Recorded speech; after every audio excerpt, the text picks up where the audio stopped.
Parabola, parabola, parabola. जब maths practical life में दिखे तो पढ़ाई का मजा और भी ज्यादा डबल हो जाता है। हमारा जो चैप्टर पॉलिनोमियल है उसमें हमें भर भर के क्वाड्रेटिक पॉलिनोमियल के बारे में पढ़ना है, जिसका ग्राफ आपको यहाँ हाथी की सूंड से निकलते हुए पानी के रूप में दिख रहा होगा। तो ये जो शेप बन रही है ये पैराबोला की शेप है, यानी कि क्वाड्रेटिक पॉलिनोमियल की शेप है, यानी कि ax square plus bx plus c की शेप है। तो अब तो आप लोग बहुत अच्छे से ये समझ ही गए होंगे कि हम चारों तरफ पॉलिनोमियल से घिरे हैं। हर एक शेप जो हम अपने आसपास देखते हैं वो किसी न किसी पॉलिनोमियल का ग्राफिकल रिप्रेजेंटेशन है, और इन सारे शेप्स में भी एक खास शेप जिसे हम पैराबोला कहते हैं, जो कि एक क्वाड्रेटिक पॉलिनोमियल का ग्राफिकल रिप्रेजेंटेशन होता है, ये तो हमें भर भर के हर जगह मिलता है। और हमें अपने इस चैप्टर के अंदर इसी क्वाड्रेटिक पॉलिनोमियल के बारे में सब कुछ पढ़ना है। तो आप बिना टाइम वेस्ट किए हुए अपने चैप्टर पॉलिनोमियल की कहानी को शुरू करते हैं। नेताजी को नमस्कार। हेलो मेरे प्यारे प्यारे निंजास, मैं हूं आपका मैथ्स मेंटर प्रिंस से, और एक और शानदार जानदार मजेदार से वन शॉट के साथ आप सभी के सामने प्रस्तुत हो चुका हूं। तो आज का सेशन बहुत स्पेशल, बहुत खास होने वाला है, क्योंकि एक छोटू से और मजेदार से सेशन में अपने क्लास 10th के एक बहुत इंपॉर्टेंट चैप्टर पॉलिनोमियल्स को ताबड़तोड़ तरीके से कंप्लीट करेंगे, इस गारंटी के साथ कि आपके बोर्ड एग्जाम में इस चैप्टर से कोई भी सवाल आ जाए, कितने भी नंबर का सवाल आ जाए, चाहे आपने बेसिक मैथ लिए या फिर स्टैंडर्ड मैथ, आप उस सवाल को जरूर से सॉल्व करोगे। तो आओ कहानी को स्टार्ट करते हैं। क्यों रे सांबा, क्या सोच के आए थे कि पॉलिनोमियल्स का वन शॉट मिलेगा? अरे नहीं भाई, हम सीखने वाले हैं, हम आज जानने वाले हैं दोस्ती की कहानी। तुम कहोगे अरे सर पागल वागल हो गए हो क्या, स्क्रू ढीला हो गया है क्या? हम तो पॉलिनोमियल का वन शॉट देखने आए थे, आप कब से दादी अम्मा की तरह कहानी सुनाने लगे? अरे भैया, ये जो चैप्टर पॉलिनोमियल है ना, ये चैप्टर नहीं, ये सच में दोस्ती की कहानी है। जब कहानी सुनाऊंगा अपने आप समझ में आ जाएगा। इस प्यारी सी कहानी से आपके सारे चैप्टर के कंसेप्ट्स क्लियर हो जाएंगे और सवाल धड़ाधड़ बनेंगे, मजा आ जाएगा, फील आ जाएगी। आइए इस कहानी को शुरू करते हैं। सबसे पहले ये जान लेते हैं कि हमारा क्लास 10th का ये एक और जो बहुत इंपॉर्टेंट चैप्टर पॉलिनोमियल्स है, इससे क्या क्या टॉपिक हमें पढ़ने चाहिए और इससे कितने मार्क्स के सवाल बोर्ड एग्जाम में पूछे जाएंगे। तो सर जी, ये जो चैप्टर है इसमें मेनली दो टॉपिक्स आपको अच्छे से करने हैं। ये दो टॉपिक्स आपने अगर कर लिए भैया तो आपकी नैया पार लग जाएगी। दो टॉपिक्स में से पहला टॉपिक है जीरोस ऑफ अ पॉलिनोमियल और अगला टॉपिक है relationship between zeros and coefficients of a quadratic polynomial. अब ये खतरनाक नाम देखकर डर लग रहा होगा, दिल धक धक कर रहा होगा, लेकिन लोड ना लो, ये दोस्ती की कहानी से सब क्लियर हो जाएगा। ये खतरनाक चीजें भी इजी लगने लगेगी। अब अपने दूसरे सवाल पे आ जाते हैं भैया। अगर आपने बेसिक मैथ ली है या फिर आपने स्टैंडर्ड मैथ्स लिया, फर्क नहीं पड़ता है। हर साल बोर्ड एग्जाम में इस चैप्टर से लगभग 5 मार्क्स के सवाल पूछे जाते हैं। इस साल भी 5 मार्क्स के सवाल पूछे जाएंगे। तो आओ अपनी इस दोस्ती की कहानी को बिना टाइम वेस्ट किए हुए शुरू करते हैं। तो ये जो कहानी है ना, ये कहानी दो दोस्तों के बीच की है। हमारे दो दोस्तों में जो एक दोस्त है वो है नंबर। जी हां, नंबर, जिन नंबर्स के साथ आप बचपन से खेल रहे हो। और जो हमारा दूसरा दोस्त है वो है वेरिएबल। वेरिएबल जैसे x, y, z, t, s। तो जब नंबर और वेरिएबल में दोस्ती हो जाती है, जब नंबर और वेरिएबल मल्टीप्लाई हो जाते हैं, उनका प्रोडक्ट बन जाता है, तो हमारे पास दो दोस्तों का एक जोड़ा मिलता है। कहोगे हां सर। तो कहीं पे भी कहानी में, कहीं पे भी सिचुएशन में अगर हमारे पास अपने दो दोस्तों का एक जोड़ा हुआ, या हमारे पास ऐसे दो दोस्तों के बहुत सारे जोड़े हुए जो कि आपस में प्लस साइन या माइनस साइन से कनेक्टेड होते हैं, तो भैया यही हमारी दोस्ती की कहानी कहला सकती है। यही हमारा पॉलिनोमियल कहला सकता है। क्यों कहला सकता है? होगा कि नहीं होगा पॉलिनोमियल, इस पे थोड़ी देर में बात करेंगे।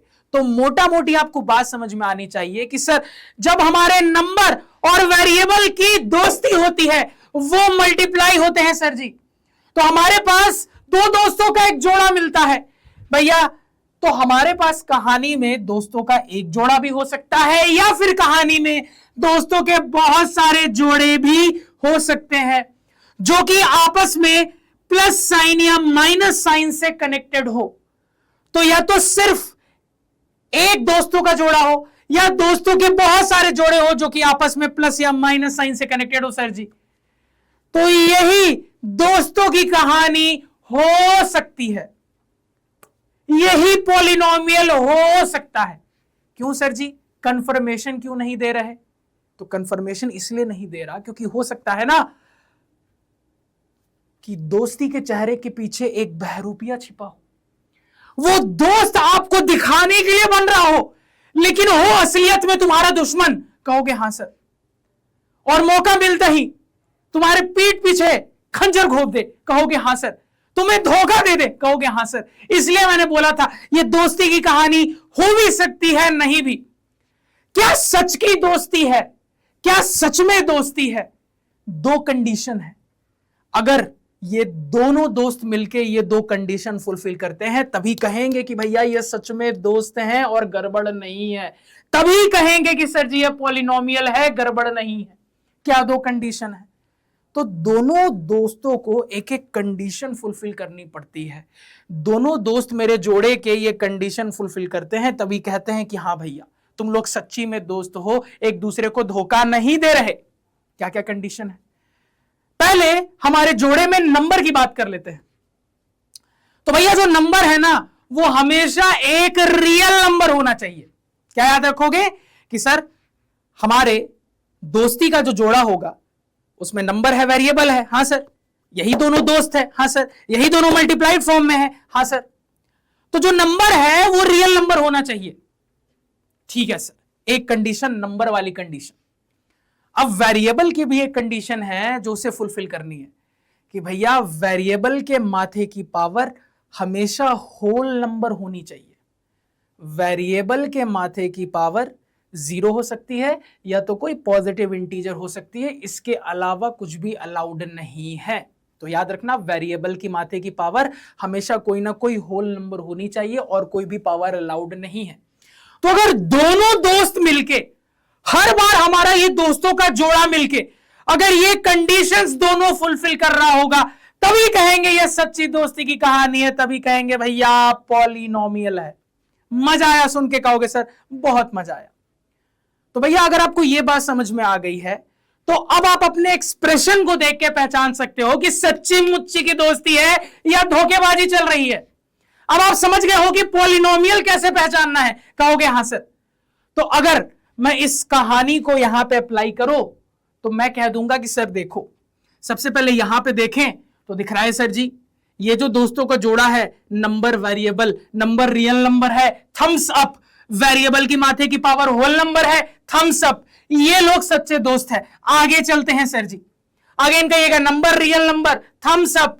सर वेरिएबल के माथे की पावर कुछ नहीं है मतलब 1 है यानी कि होल नंबर। हाँ सर, थम्स अप। यहां भी दोस्ती की कहानी निभ रही है सर जी। अगेन आगे चलते हैं, कहिएगा कि sir number real number, thumbs up. Variable के माथे की power whole number, thumbs up. तो सर हर जगह कहानी फुलफिल हो रही है, मतलब कि सर यहां सच में दोस्ती है, यानी कि सर ये एक्सप्रेशन पॉलिनोमियल है। अगेन अगले एग्जांपल में चलिए, यहां पे देखिए सर, यहां पे जो मेरे पास दोस्तों का जोड़ा है number real number, thumbs up. Variable के माथे की power whole number, thumbs up. भैया सच्ची दोस्ती है, कहानी एकदम थम्स अप है। अगेन आगे चलते हैं सर, यहां पे जो नंबर है रियल नंबर, थम्स अप। जो वेरिएबल है सर, तो वेरिएबल की माथे की पावर कुछ नहीं मतलब पावर 1 है, पावर होल नंबर है, थम्स अप। यहां पे भी दोस्ती की कहानी, तो हर जगह दोस्ती की कहानी फुलफिल हो रही है सर जी, यानी यहां पे भी प्रॉपर दोस्ती है, यहां पे भी दोस्ती की कहानी निभ रही है, ये भी पॉलिनोमियल है। लेकिन यहीं पे अगर हम नीचे आ जाए, अब देखो बड़ा मजा आएगा। कहोगे कि सर सबसे पहले यहां अपने दोस्तों के पेयर को देखें तो आप कहिएगा कि sir number real number, thumbs up. Variable के माथे की power whole number, thumbs up. यहां दोस्ती की कहानी निभ रही है सर। यहां पे देखें सर जी, तो number real number, thumbs up. Variable के माथे की पावर होल नंबर नहीं है, मतलब कि सर दोस्त के रूप में बहरूपिया, दोस्त के रूप में दुश्मन छिपा था। यानी कि सर यहां पूरी पूरी दोस्ती की कहानी नहीं है। तो दोस्ती की कहानी थोड़ी भी फेल हुई भैया अब पूरे को खत्म कर देगा। दोस्ती की कहानी एक बार भी फेल हुई तो उसको पॉलिनोमियल नहीं कह सकते। तो यहां कहानी फुलफिल हो रही थी, यहां नहीं हो पाई, सर इस पूरे को पॉलिनोमियल नहीं कह सकते, मतलब ओवरऑल दोस्ती की कहानी फेल हो गई। कहोगे हाँ सर। अगेन यहां नीचे देखिए सर, यहां पे अपने दोस्तों के जोड़े को देखेंगे, number real number thumbs up, variable के माथे की power whole number thumbs up, दोस्ती की कहानी निभ रही है। यहां दोस्ती की कहानी चेक करें सर जी, तो वेरिएबल के माथे की power whole number thumbs up, number real number नहीं है। याद करो फर्स्ट चैप्टर में बताया था कि सर इस टाइप का नंबर रियल नंबर नहीं होता।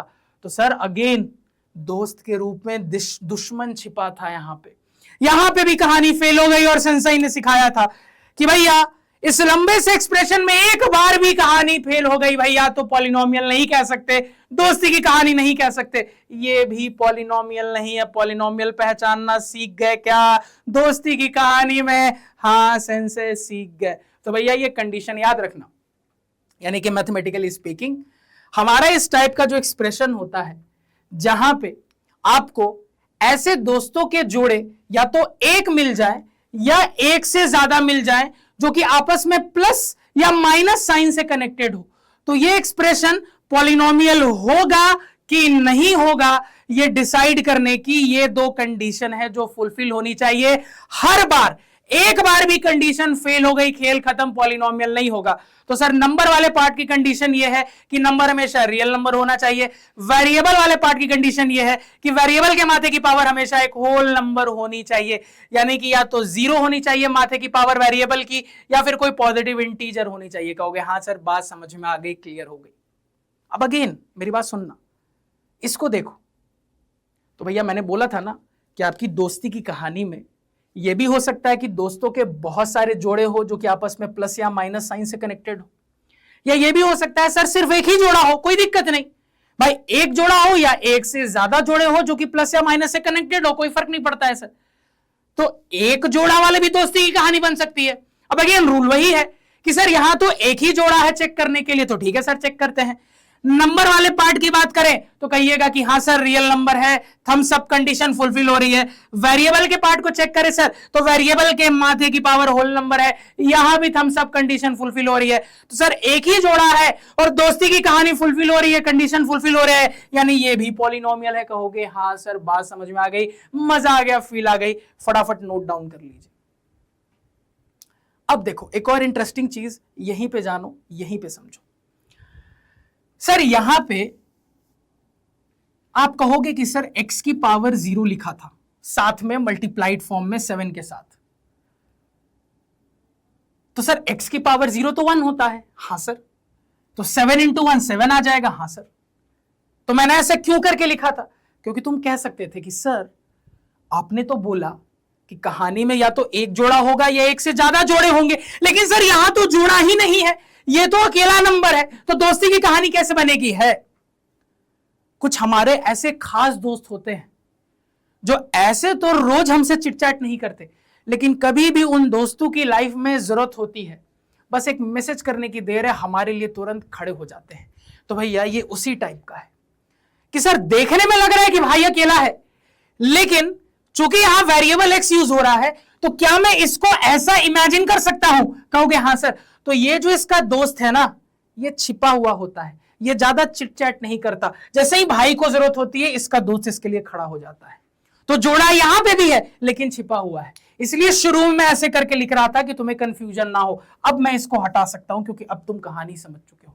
कहोगे हाँ सर, तो ये छोटी सी बात भी ध्यान में रखना। क्लियर क्या? कहोगे हाँ सर मजा आ गया, फील आ गई, क्रिस्टल क्लियर हो गया। अब अगर आपको ये चीज क्रिस्टल क्लियर हो गई है तो अब पॉलिनोमियल से रिलेटेड कुछ टर्म्स होते हैं उनको देख लेते हैं। सर जी ध्यान से सुनिएगा।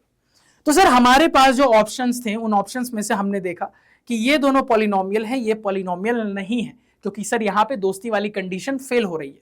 ठीक, तो जो पॉलिनोमियल की कहानी होती है उसमें याद रखिएगा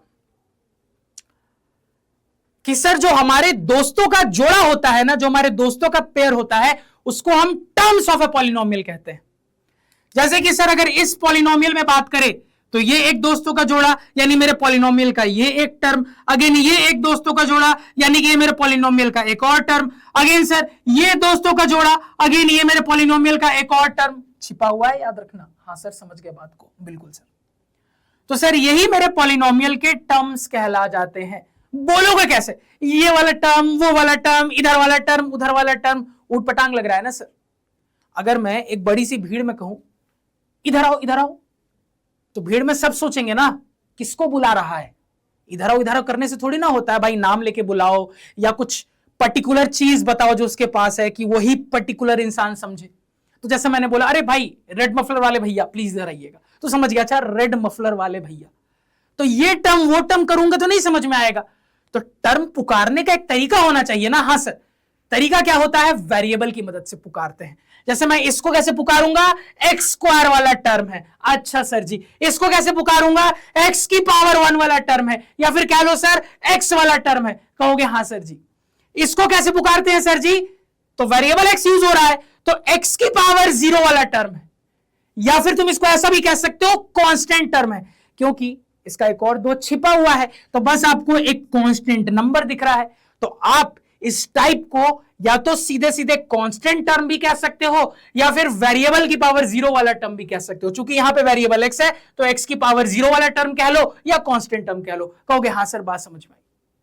अगेन इसी तरीके से इस वाले पॉलिनोमियल में बात करेंगे तो कह दीजिएगा कि सर ये एक टर्म है, अगेन ये एक टर्म है, तो इस पॉलिनोमियल में टोटल 3 टर्म्स, इस पॉलिनोमियल में टोटल 2 टर्म्स है। कहोगे हाँ सर बात समझ में आई, बात फिर से क्लियर हो रही है। अगेन पुकारने का तरीका कि सर ये कौन सा टर्म है? z की पावर 100 वाला टर्म है। ये कौन सा टर्म है? z की पावर 1 वाला टर्म है, या फिर कह लो z वाला टर्म है। ठीक है सर जी, बात समझ में आ गई कि टर्म पहचानना कैसे है, टर्म पुकारना कैसे है, दोनों बात समझ गए। अगेन ये भी तो पॉलिनोमियल है। कहोगे हाँ सर ये भी पॉलिनोमियल है। अब इसके लिए कहिएगा कि सर यहां तो एक ही टर्म है। हाँ सर एक ही टर्म है, तो ठीक है सर एक ही टर्म है, पुकारेंगे कैसे? टी वाला टर्म, या फिर कह लो टी की पावर 1 वाला टर्म। कहोगे हाँ सर। टर्म की कहानी समझ गए? हाँ सर समझ गए। अब आगे चलते हैं। अब ये समझते हैं कि सर कोएफिशिएंट किसको कहते हैं। तो मेरे हर दोस्ती के पेयर में, मेरे हर दोस्तों के जोड़े में जो नंबर वाला पार्ट होता है ना, जो मेरा नंबर वाला दोस्त होता है हर जोड़े में, ये नंबर वाला दोस्त जब हम उसके साइन के साथ कंसीडर करते हैं तो मेरे टर्म का कोएफिशिएंट कहला जाता है। अपनी बात रिपीट करूंगा कि सर कहानी में बहुत सारे टर्म भी हो सकते हैं या सिर्फ एक टर्म भी हो सकता है, तो किसी भी टर्म का कोएफिशिएंट क्या होगा? अगर आपसे कोई पूछे कि भैया इस फलाने टर्म का कोएफिशिएंट बताओ, इस ढिमकाने टर्म का कोएफिशिएंट बताओ, वो वाले टर्म का कोएफिशिएंट बताओ, ये वाले टर्म का कोएफिशिएंट बताओ, z की पावर 1 वाले टर्म का कोएफिशिएंट बताओ, x स्क्वायर वाले टर्म का कोएफिशिएंट बताओ, तो इसका क्या मतलब हुआ सर? कैसे बताते हैं किसी टर्म का कोएफिशिएंट?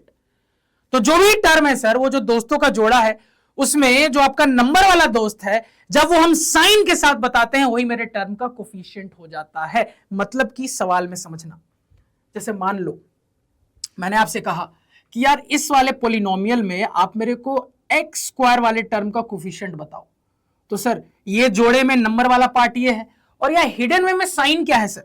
कुछ नहीं लिखा है मतलब +8 लिखा है, कुछ नहीं लिखा है मतलब सर प्लस है, हिडन, ये हम जानते हैं, बचपन से पढ़ के आ रहे हैं सर। तो हम कहेंगे एक्स स्क्वायर वाले टर्म का जो कोएफिशिएंट है वो 8 है। समझ गए? हाँ सर। अगेन यहां अप्लाई करो। कोई हमसे पूछे कि इस वाले पॉलिनोमियल में बताओ एक्स की पावर 1 वाले टर्म का कोएफिशिएंट क्या है, हम कहेंगे +5 है, या सिंपली कहेंगे 5 है, क्योंकि इसके साथ साइन क्या है सर? इसके साथ साइन छिपा हुआ है, प्लस। कहोगे हाँ सर। अगेन कोई हमसे पूछे कांस्टेंट टर्म का कोएफिशिएंट क्या, हम तुरंत कहेंगे सर 7 है या +7 है, जो आपकी मर्जी है, जैसा आप बोल सकते हो। मान लो यहीं पे ऐसा लिखा होता -7, अब क्या आंसर देते? कि कोई हमसे पूछता है इस पॉलिनोमियल में कांस्टेंट टर्म का कोएफिशिएंट बताओ, इस पॉलिनोमियल में एक्स की पावर 0 वाले टर्म का कोएफिशिएंट बताओ, तो हमेशा साइन के साथ इंक्लूड करके अपना नंबर वाला पार्ट बताते हैं सर, तो साइन के साथ -7 बता देते हैं। कहोगे हाँ सर। तो ये छोटी सी बात याद रखना कि हमेशा कोएफिशिएंट उसके साथ जो साइन अटैच्ड होता है उसके साथ बताते हैं। ठीक। अगेन अगला एग्जांपल देखो सर, z की पावर 100 वाले टर्म का कोएफिशिएंट 9 या +9, जो आपकी मर्जी। अगेन z वाले टर्म का कोएफिशिएंट 2 + 2, जो बोलो आपकी मर्जी। क्लियर? जैसे यहां पे यहां पे अगर मैं तुमसे पूछूं कि बताओ यार टी वाले टर्म का कोफिशिएंट -9, कहोगे हाँ सेंस है, समझ गए बात को। तो टर्म की कहानी समझ गए, टर्म गिनना आ गया, टर्म पहचानना आ गया, टर्म पुकारना आ गया, कोफिशिएंट की भी कहानी समझ गए, कहोगे हाँ सर मजा आ गया, फील आ गई। अब और आगे चलते हैं। सर ये भी एक पॉलिनोमियल, हाँ सर।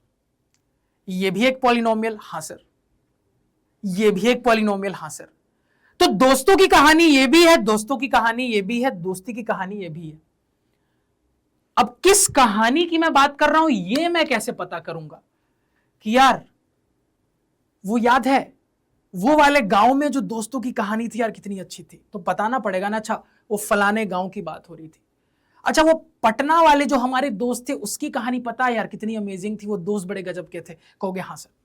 तो जब दोस्ती की कहानी बहुत सारी होती है, जब पॉलिनोमियल बहुत सारे होते हैं, तो मैं ऐसे थोड़ी ना बार बार बोलूंगा वो वाले दोस्तों की कहानी, ये वाले दोस्तों की कहानी। अगेन डिफरेंशिएट करने के लिए दोस्तों की कहानी, अगेन एक पॉलिनोमियल दूसरे से अलग है, ये पुकारने के लिए एक नामकरण करना पड़ेगा। हाँ सर, तुम्हारी दोस्ती की कहानी का नामकरण कैसे करते हैं, किसी पॉलिनोमियल की नेमिंग कैसे करते हैं, नामकरण कैसे करते हैं, अब इसको सीखो, ध्यान से सुनना क्या तरीका होता है। देखो तो तरीका यह होता है कि सर जिस भी पॉलिनोमियल का नामकरण आपको करना है, सबसे पहले एक ब्रैकेट डालिए और उस ब्रैकेट में उसमें जो वेरिएबल इस्तेमाल हो रहा है वो लिखिए।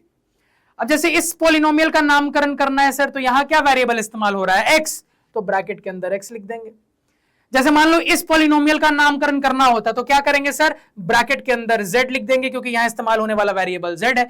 मान लो मुझे इस वाले पॉलिनोमियल का नामकरण करना है तो कैसे करते सर जी, तो आप कहते सर ब्रैकेट के अंदर t लिख देते क्योंकि यहां इस्तेमाल होने वाला वेरिएबल t है। तो ब्रैकेट के अंदर उस पॉलिनोमियल में जो वेरिएबल इस्तेमाल हो रहा है वो लिखते हैं। अब बाकी कुछ भी चुन्नू मुन्नू सोनू मोनू कुछ भी नाम रख दो। जैसे मान लो मैं इसका नाम रख दूंगा कुछ f या f1, जो तुम्हारी मर्जी। तो भैया ये पूरा पॉलिनोमियल मैं कैसे पुकारूंगा, f1x पॉलिनोमियल है, या कह लो fx पॉलिनोमियल है। इसी तरीके से मान लो मैं इस पॉलिनोमियल का नाम रख देता हूं gz, तो इसको कैसे पढ़ूंगा भैया, कैसे पुकारूंगा, gz पॉलिनोमियल है। तो सामने वाला सुन के समझ जा रहा है अच्छा अच्छा अच्छा अच्छा इसमें इस्तेमाल होने वाला वेरिएबल क्या है। या फिर मैं इसको कुछ g1z या f2z कुछ भी बोल सकता था। अगेन सर इसको पुकारना है तो इसको पुकारने के लिए कुछ भी, जैसे मान लो मैं इसको g2t बोल देता हूं, कोई दिक्कत नहीं सर, कहोगे हाँ सर बात समझ में आ गई कि नामकरण करना पॉलिनोमियल का बहुत आसान है। दोस्ती की कहानी को एक नाम देना बहुत आसान है। ब्रैकेट के अंदर उसमें इस्तेमाल होने वाला वेरिएबल लिख दो और बाहर चुन्नू मुन्नू सोनू मोनू कुछ भी बोल दो। जैसे मान लो इसको मैंने बाहर f1 बोल दिया, इसको बाहर g बोल दिया, इसको बाहर g2 बोल दिया, और फिर पूरा पढ़ के सुना दो तो समझ जाओ किस पॉलिनोमियल की बात हो रही है। मैंने पूरा पढ़ दिया, f1x मतलब इसकी बात हो रही है, gz मतलब इसकी बात हो रही है, g2t मतलब इसकी बात हो रही है, कहोगे हाँ सर बात समझ में आ गई। तो दोस्ती की कहानी का नामकरण कैसे करते हैं, पॉलिनोमियल की नेमिंग कैसे करते हैं, उसका रिप्रेजेंटेशन कैसे करते हैं, ये भी हमने यहाँ पे बहुत अच्छे से ताबड़तोड़ तरीके से सीख लिया सर जी। क्लियर, कहोगे हाँ सर एकदम मक्खन की तरह स्मूथली क्लियर हो गया है। चलिए अब वहां पे जो मैंने आपको सिखाया उसी को यहां पे मैंने रिप्रेजेंट कर दिया है जनरल फॉर्म में, कि जब रिवाइज करो तो दिक्कत ना हो। कि भैया मान लो मैंने एक पॉलिनोमियल का नामकरण किया था, उसमें इस्तेमाल होने वाला वेरिएबल x था और मैंने नाम पुकारा चुन्नू, मैंने नाम बोला f, तो ये जो हमारा fx पॉलिनोमियल है सर जी, ये इसी टाइप का होगा। मैंने आपको बोला कि या तो मेरे पॉलिनोमियल की कहानी में सिर्फ एक दोस्तों का जोड़ा होगा या बहुत सारे जोड़े होंगे जो कि या तो प्लस साइन से या तो माइनस साइन से कनेक्टेड होंगे। यहां पे भी कुछ ऐसा ही दिख रहा है कि सर देखो नंबर का पार्ट वेरिएबल का पार्ट एक जोड़ा, नंबर का पार्ट वेरिएबल का पार्ट जोड़ा, नंबर का पार्ट वेरिएबल का पार्ट जोड़ा, एंड सो ऑन, ये कहानी चल रही है। और ये सब आपस में प्लस साइन से कनेक्टेड है, या माइनस साइन से भी कनेक्टेड हो सकते थे, ये भी हो सकता था कुछ प्लस साइन से कनेक्टेड हो कुछ माइनस साइन से कनेक्टेड हो, कहोगे हाँ सर बात समझ में आ रही है। तो पॉलिनोमियल हमारा इसी तरीके का तो दिखता है, कहोगे हाँ सेंसे, लेकिन कहीं यहां दोस्त के रूप में कोई बहरूपिया तो नहीं, कोई दुश्मन तो नहीं घुसा है सर। तो भैया दोनों दोस्तों को हर जोड़े में दोस्ती का टेस्ट देना पड़ता है। तो सर ये कंडीशन याद रखना, क्या कंडीशन है, तो सर जो हमारा नंबर वाला पार्ट होता है उसकी कंडीशन होती है कि भैया वो हमेशा रियल नंबर होना चाहिए, और जो वेरिएबल वाला पार्ट होता है उसकी कंडीशन होती है वेरिएबल के माथे की पावर हमेशा एक होल नंबर होना चाहिए। कहोगे हाँ सर, बात समझ में आ गई। बाकी मैंने आपको समझा दिया था कोफिशिएंट किसको कहते हैं, टर्म किसको कहते हैं, तो यहां तक में किसी को कोई दिक्कत होगी नहीं, एक झलक फटाफट देख लो। चलिए बहुत ही बढ़िया। तो अब तुम लोग बेसिक समझ गए हो तो धड़ाधड़ जवाब दो। यहां पे आपको पहचानना है कि कौन सा पॉलिनोमियल है, कौन सा पॉलिनोमियल नहीं है। यानी आपको पहचानना है कि कौन सी सच्ची मुच्ची दोस्ती की कहानी है और कौन सी दोस्ती की कहानी नहीं है। तो सर लॉजिक आता है, दिमाग लगाना जानते हैं, फटाफट दिमाग लगाते हैं, मजा आएगा।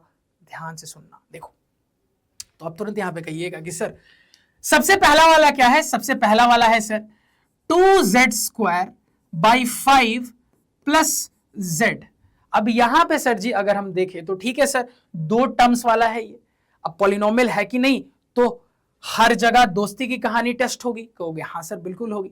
सबसे पहले कहानी यहां पे टेस्ट करें तो तुरंत समझ में आ रहा है कि सर नंबर वाला पार्ट क्या है 2/5 इंटू वेरिएबल वाला पार्ट क्या है z की पावर 2। तो ठीक है सर जी, यहां पे दोस्ती की कंडीशन फिट बैठ रही है। ये नंबर रियल नंबर है और वेरिएबल की माथे की पावर होल नंबर है, तो यहां तो कोई दिक्कत नहीं है सर जी, यहां सॉर्टेड है मामला। यहां पे देखें तो ध्यान से हड़बड़ाना मत, क्योंकि सर अगर z लिखा है तुम कहोगे सर नंबर तो गायब है। अरे भैया, क्या मैं इंटू 1 किसी भी चीज के साथ इमेजिन नहीं कर सकता? बिल्कुल। तो क्या मैं z को 1 इंटू z नहीं लिख सकता? कहोगे हाँ सर बिल्कुल। तो लो नंबर वाला पार्ट भी आ गया, छिपा हुआ था भाई, छिपा हुआ था। ये भी जो मैंने लास्ट स्लाइड में एग्जांपल बताया था उसी की तरह यहां पे भी है कि कई बार वेरिएबल छिप जाता है दो दोस्तों में, कई बार नंबर छिप जाता है दो दोस्तों में। तो छिप भी जाए तो हड़बड़ाना मस्त। एक बार अपने दोस्त को आवाज निकालोगे, आवाज लगाओगे राजू आ जाओ बचाने के लिए, तुरंत दौड़ा दौड़ा आ जाएगा तुम्हारे पास। जैसे यहां आ गया, कहोगे हाँ सर। तो यहां पे भी जो दोस्ती की कहानी है सर, कंडीशन फुलफिल हो रही है। बिल्कुल सर, रियल नंबर है, वेरिएबल की माथे की पावर होल नंबर है, तो हर जगह कंडीशन फुलफिल हो रही है, मतलब सर ये पॉलिनोमियल है। कहोगे हाँ सर। अब दूसरा वाला देखो, दूसरे वाले में बड़ा मजा आएगा।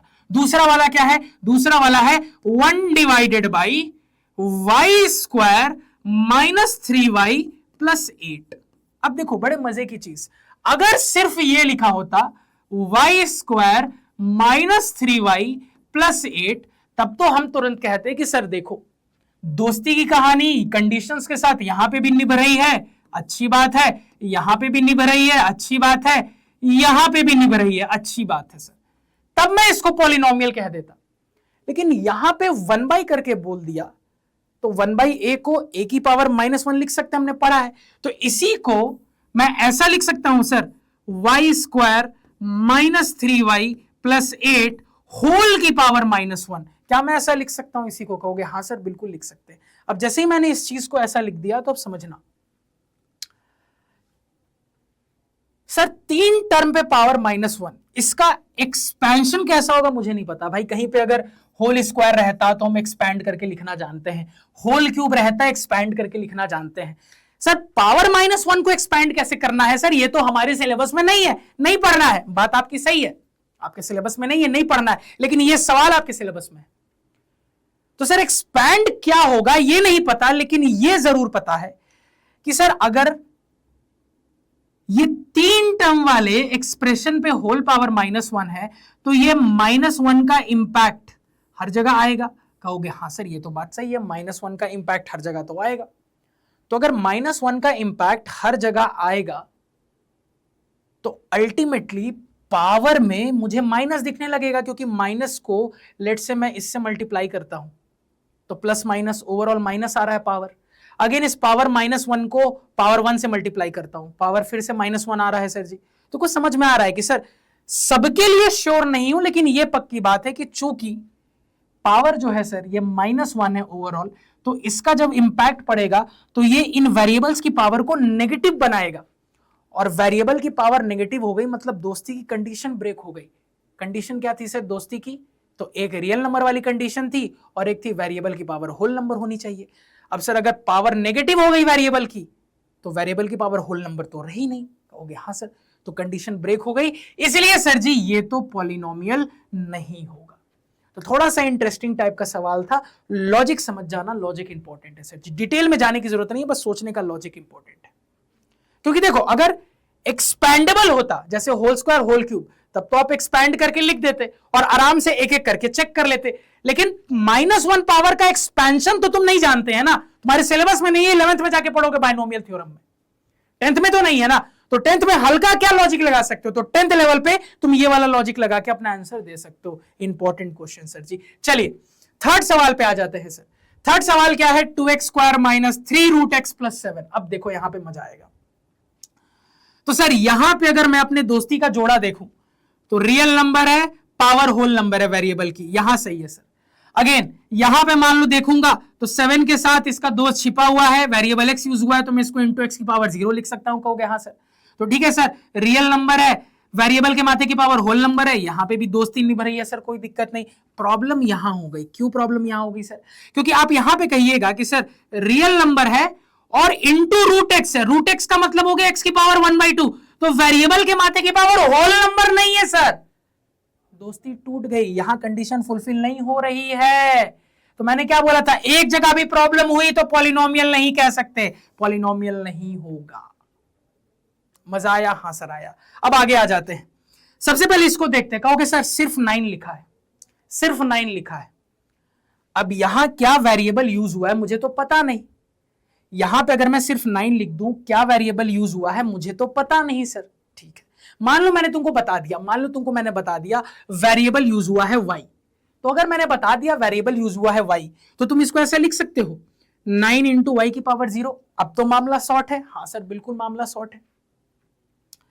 और मैंने आपको बताया था कि सर एक टर्म वाला भी पॉलिनोमियल हो सकता है, तो ठीक है सर ये एक टर्म वाला है। क्या कंडीशंस फुलफिल हो रही है, हाँ सर, रियल नंबर है, वेरिएबल के माथे की पावर होल नंबर है, ये भी पॉलिनोमियल होगा, कोई दिक्कत नहीं है सर जी, कोई समस्या नहीं है सर जी। और ये बड़ा इंटरेस्टिंग है, इंटरेस्टिंग इसलिए है कि अगर मैं तुमको बोल दूं कि भैया मेरा पॉलिनोमियल है मान लो 100, तो तुम अभी बता नहीं सकते यहां वेरिएबल क्या है, जब तक मैं तुमको बताऊंगा नहीं, क्योंकि बताऊंगा तब तुम इस तरीके से लिख पाओगे। लेकिन अगर मैंने ऐसे बोल दिया तुमको कि मेरा पॉलिनोमियल है GZ बराबर 100, अब तुम्हारी खोपड़ी चलेगी। सेंसेई ने सिखाया था कि ये ब्रैकेट के अंदर वाली चीज बता देता है मेरे पॉलिनोमियल का वेरिएबल क्या है, तो ये बता रहा है कि मेरे पॉलिनोमियल का वेरिएबल Z है, मतलब मैं इसको ऐसा लिख सकता हूं, कहोगे हाँ सर। तो ये छोटी सी बात याद रखना कि जब एक टर्म वाला पॉलिनोमियल हो और भैया वेरिएबल छिपा हुआ हो, तो जब तक मैं इस तरीके से रिप्रेजेंटेशन नहीं दूंगा तुम वेरिएबल नहीं बता सकते क्या है, कुछ ना कुछ होगा, क्या होगा नहीं बता सकते जब तक मैं ऐसे लिख के ना दूं। ये छोटी सी बात याद रखना है, ठीक है सर। यानी अल्टीमेटली ये भी क्या है, पॉलिनोमियल है, क्योंकि कंडीशन फुलफिल कर रहा है। तो याद रखना, सिंपली जो नंबर्स हम लिख देते हैं ना, जैसे मैंने लिख दिया 5, 6, 1000, 1 करोड़, वो भी पॉलिनोमियल होता है। क्यों होता है, एक्सप्लेनेशन हमने देख लिया। तो सर नंबर में तो 0 भी आता है, तो ये भी पॉलिनोमियल होना चाहिए, बिल्कुल बात सही है आपकी, नंबर में तो 0 भी आता है। 0 को भी मैं मान लो, ध्यान से सुनना, मैं तुमको वेरिएबल बता दूं कि मान लो मैंने बोल दिया वेरिएबल है s, तो ठीक है सर, तो 0 को मैं ऐसा लिख सकता हूं 0 इंटू s की पावर 0, कोई दिक्कत नहीं सर। कंडीशन फुलफिल हो रही है, हाँ सर पॉलिनोमियल होगा। अब देखो 0 के साथ एक मजे की चीज देखो जो बाकी नंबर्स के साथ नहीं है, मैं 0 को ऐसा भी तो लिख सकता हूं, वेरिएबल s पे लिखना है 0 इंटू s की पावर 1000, अभी भी तो आंसर 0 ही आएगा, कहोगे हाँ सर बात तो आप सही बोल रहे हो। 0 को मैं ऐसा भी लिख सकते हूं 0 इंटू s की पावर 1 करोड़, कोई दिक्कत, अभी भी तो आंसर 0 ही आएगा, हाँ सर। कंडीशन यहां पे भी फुलफिल हो रही है, हाँ सर। मतलब तुम समझो मजे की चीज कि 0 इतना स्पेशल है कि भैया मैंने तुमको वेरिएबल बता भी दिया, उसके बाद भी तुम वेरिएबल के माथे की पावर अपने हिसाब से चेंज करके लिख सकते हो, कहोगे हाँ सर। तो भैया डेफिनेशन तो हर बार फॉलो हो रही है, कहोगे हाँ सर। तो पॉलिनोमियल तो ये भी है, कहोगे हाँ सर बिल्कुल सही बात बोल रहे हो, पॉलिनोमियल तो ये भी है। अब यहाँ पे कुछ बच्चे आर्गुमेंट करेंगे, तो सर मैं ऐसा करके लिख दूं कि कंडीशन फेल हो जाए, फिर तो भैया क्यों मूर्खता करोगे, जब समझाने के लिए तुम्हारे लिए काम आसान बना रहा हूं तो क्यों चीजों को कॉम्प्लिकेटेड बना रहे हो, चीजें इजी ही रहने दो, ये खुराफाती दिमाग यहां मत लगाना है, ठीक है सर। समझ गए बात को, कहोगे हाँ सेंसेई बहुत अच्छे से समझ गए।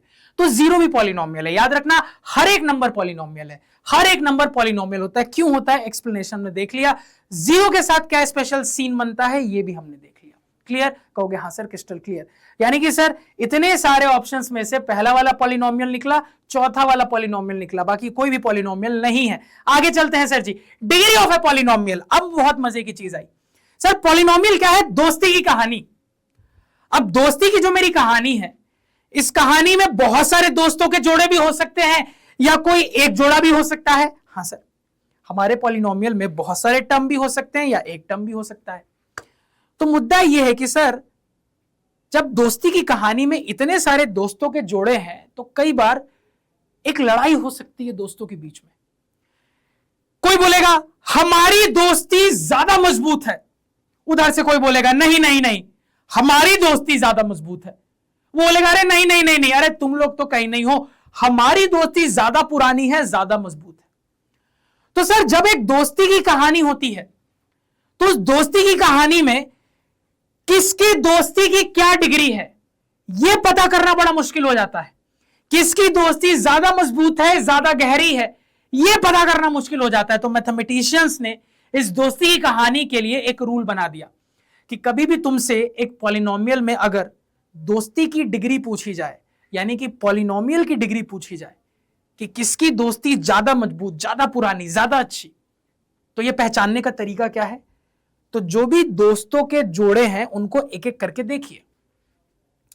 जिस जोड़े में वेरिएबल के माथे की पावर सबसे ज्यादा होगी वही बताएगा कि भैया जी मेरे पॉलिनोमियल का डिग्री क्या होगा।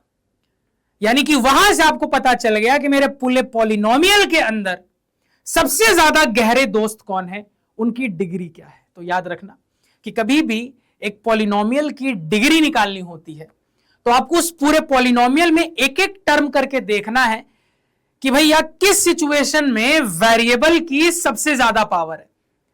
तो जिस भी टर्म की कहानी में वेरिएबल की सबसे ज्यादा पावर दिख जाती है वही सबसे बड़ा वाला पावर मेरे पॉलिनोमियल का डिग्री बन जाता है।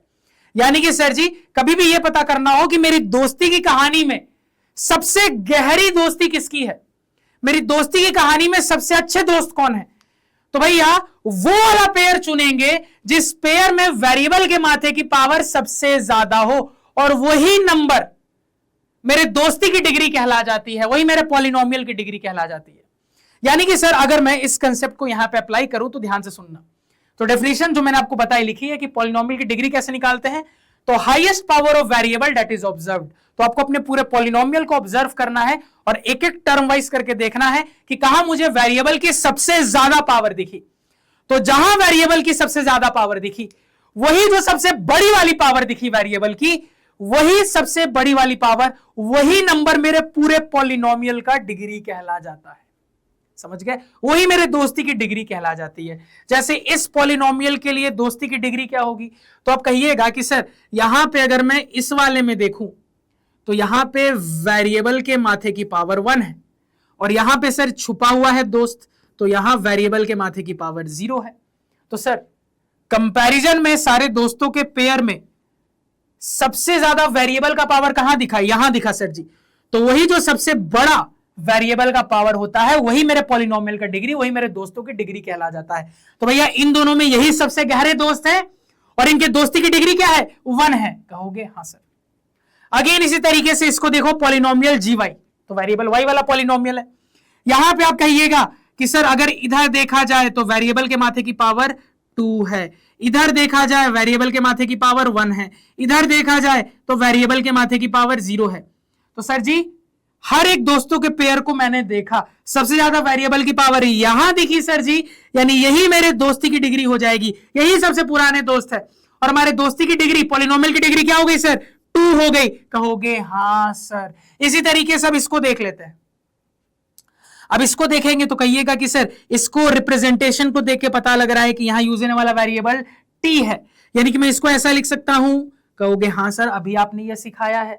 तो सर यहां तो कंपेयर करने के लिए और कोई है नहीं। भाई लड़ाई तो तब होगी ना जब कंपेयर करने के लिए और कोई होगा, यहां कंपेयर करने के लिए कोई है नहीं। तो जब कंपेयर करने के लिए कोई है नहीं तो भाई एक ही टर्म है, तो यही जो वेरिएबल की माथे की पावर होगी वही डिग्री कहला जाएगी।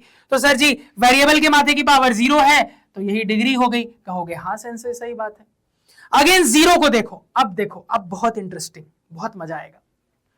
तो जीरो के साथ मैंने आपको एक फंडा बताया कि सर सबसे पहले मान लो मैंने तुमको बता दिया ये पॉलिनोमियल है एफ जेड, यानी यूज होने वाला वेरिएबल जेड है। तो अगर यूज होने वाला वेरिएबल जेड है तो इससे मुझे क्लियर होता है कि मैं जीरो को ऐसा लिख सकता हूं, जीरो इंटू जेड की पावर जीरो। कहोगे हाँ सर। अब मेरे मन में एक प्यारा सा ख्याल आया, बार बार आया कि सर मैं इसको ऐसा भी तो लिख सकता हूं। हाँ सर, अभी भी आंसर जीरो आएगा।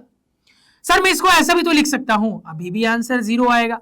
सर मैं इसको ऐसा भी तो लिख सकता हूं, अभी भी आंसर जीरो आएगा। तो कुछ समझ में आया कि सर टर्म एक ही है, तो जो वेरिएबल के माथे की पावर होगी वही डिग्री बन जाएगा। जब एक ही टर्म होता है तो बाकी लोगों में तो लड़ाई है नहीं।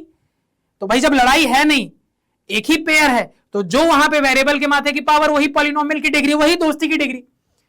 लेकिन जीरो के साथ प्रॉब्लम ये हो रही है कि सर वेरिएबल बताने के बाद भी मैं वेरिएबल के माथे की पावर बदल बदल के लिख सकता हूं और हर बार रिजल्ट तो जीरो ही आएगा। तो अब मैं समझ नहीं पाता कि ये जीरो आ कैसे रहा है, ऐसे आया होगा कि ऐसे आया होगा कि ऐसे आया होगा कि ऐसे आया होगा। अब चूंकि मैं ये नहीं समझ पाता कि ये जीरो आसमान से गिरा कैसे, किस तरीके से, इसी वजह से इस सिचुएशन में मैं कह देता हूं डिग्री अनडिफाइंड है। तो ये तगड़ी चीज जीरो के लिए याद रखना कि चूंकि जीरो में ये एम्बिग्विटी क्रिएट हो जाती है सर जी, क्योंकि इसके हिसाब से बोलेंगे तो डिग्री जीरो, इसके हिसाब से बोलेंगे तो डिग्री वन, इसके हिसाब से बोलेंगे तो डिग्री टू। तो चूंकि ये प्रॉब्लम हो रही है सर जी, इसी वजह से मैथमेटिशियंस ने कह दिया कि भैया अगर जीरो होना तो इस पॉलिनोमियल की डिग्री अनडिफाइंड बोल देना, क्योंकि ये प्रॉब्लम क्रिएट हो रही है। कहोगे हाँ सर मजा आ गया, फील आ गई, फटाफट नोट डाउन कर लीजिए। मजा आ गया, समझ गए डिग्री? कहोगे हाँ सर एकदम बहुत अच्छे से दोस्ती की डिग्री समझ गए। अब सर कल स्कूल जाके हम भी अपने दोस्तों के बीच की डिग्री नापेंगे। चलिए अब यहां सवाल पे लौटते हैं। देखो पॉलिनोमियल्स की वैरायटी पे भी नामकरण है। जैसे कैसे तो समझना, जो 1 डिग्री का पॉलिनोमियल होता है ना उसको हम लीनियर पॉलिनोमियल कहते हैं। याद रखना, जो 1 डिग्री का पॉलिनोमियल होता है उसको हम क्या कहते हैं? लीनियर पॉलिनोमियल कहते हैं। ठीक है सर, समझ गए। जो 2 डिग्री का पॉलिनोमियल होता है उसको हम क्वाड्रेटिक पॉलिनोमियल कहते हैं। याद रखिएगा, 2 डिग्री का पॉलिनोमियल को ही क्वाड्रेटिक पॉलिनोमियल कहते हैं। मान लो 3 डिग्री का होता तो उसको हम क्यूबिक पॉलिनोमियल कहते हैं। ठीक है, कहोगे हाँ सर। तो 4 डिग्री, 5 डिग्री, ऐसे करके आगे बहुत आएंगे, उनके भी अलग अलग नाम है, लेकिन आपके सिलेबस के हिसाब से यहां तक जानना इंपॉर्टेंट है, इसके आगे नहीं। 10th तक यहीं तक जानो। 1 डिग्री वाला लीनियर पॉलिनोमियल कहलाएगा, 2 डिग्री वाला क्वाड्रेटिक कहलाएगा, 3 डिग्री वाला क्यूबिक पॉलिनोमियल कहलाएगा। अब असली मजे की चीज, सर 0 डिग्री वाला क्या कहलाएगा? तो कहोगे सर 0 डिग्री वाला कांस्टेंट पॉलिनोमियल कहलाता है।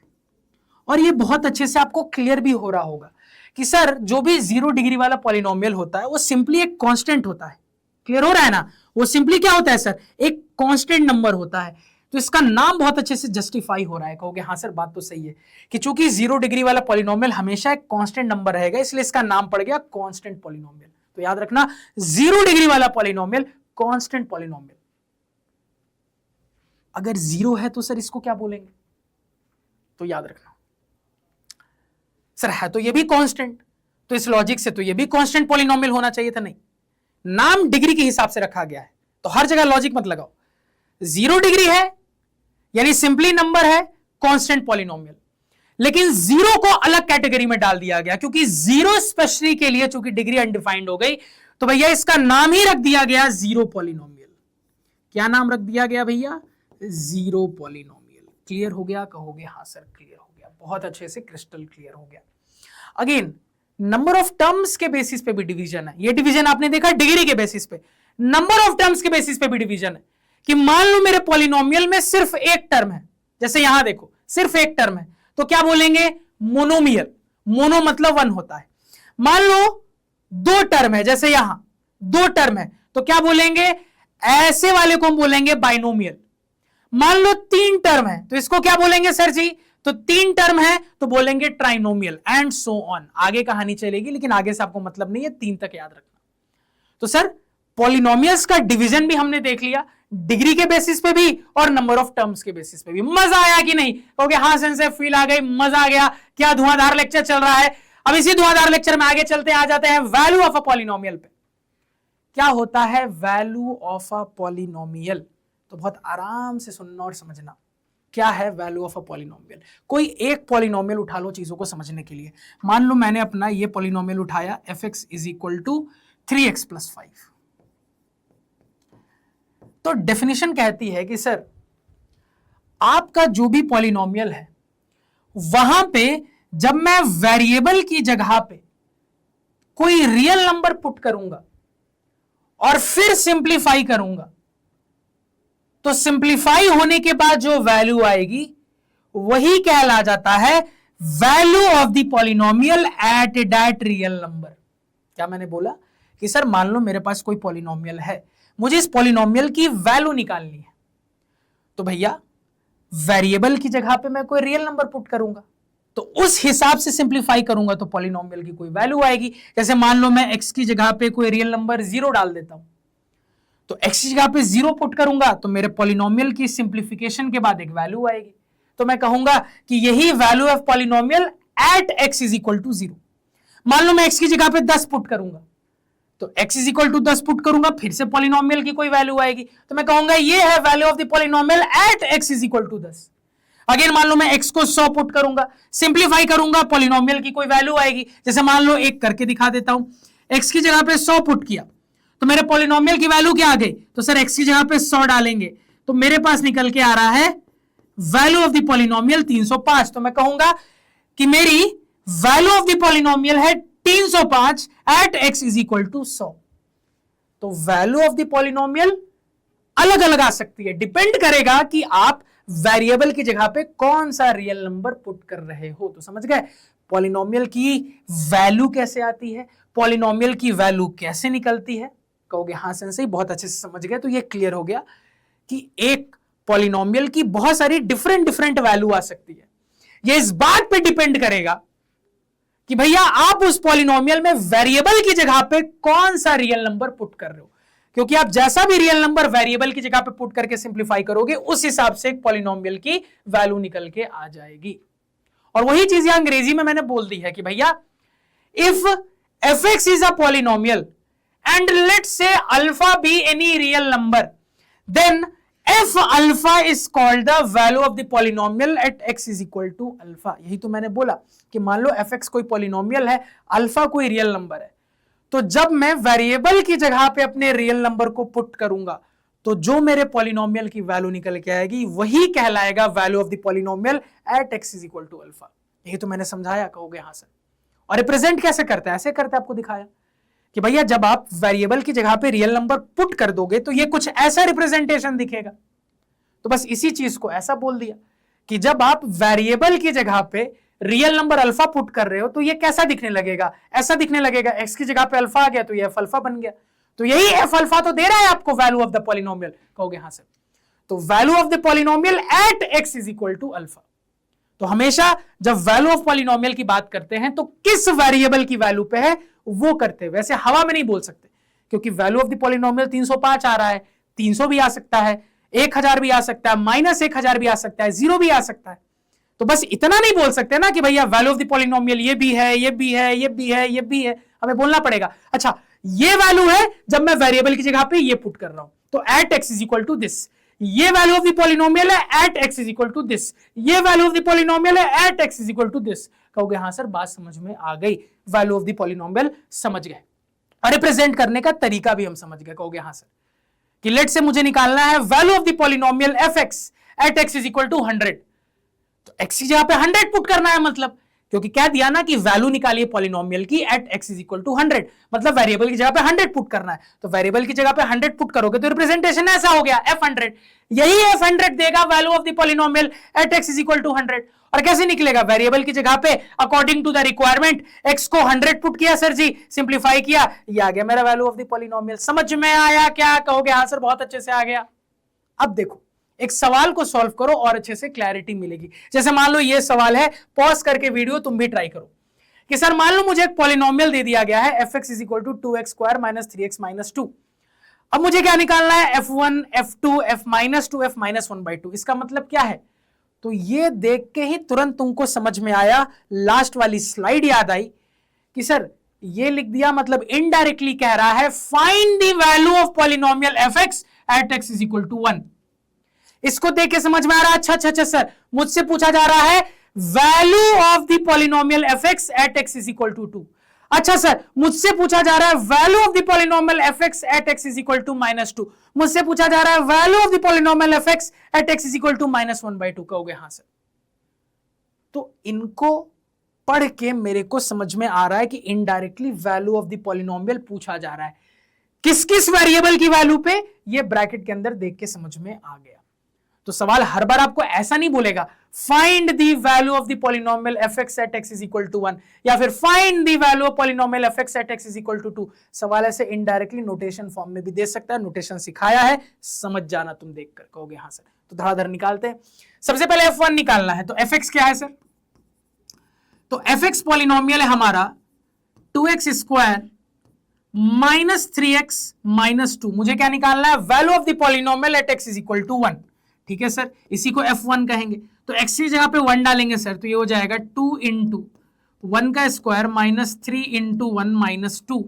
यानी कि सर ये यहां से निकल के आ गया 2 माइनस 3 माइनस 2। तो 2 से 2 कट गया सर जी, -3 आंसर निकल के आ रहा है। तो हम कहेंगे value of the polynomial F X at X is equal to 1 is equal to -3। ठीक है सर जी। अब इसी तरीके से f2 निकाल लेते हैं। ठीक है सर, निकाल लेते हैं f2।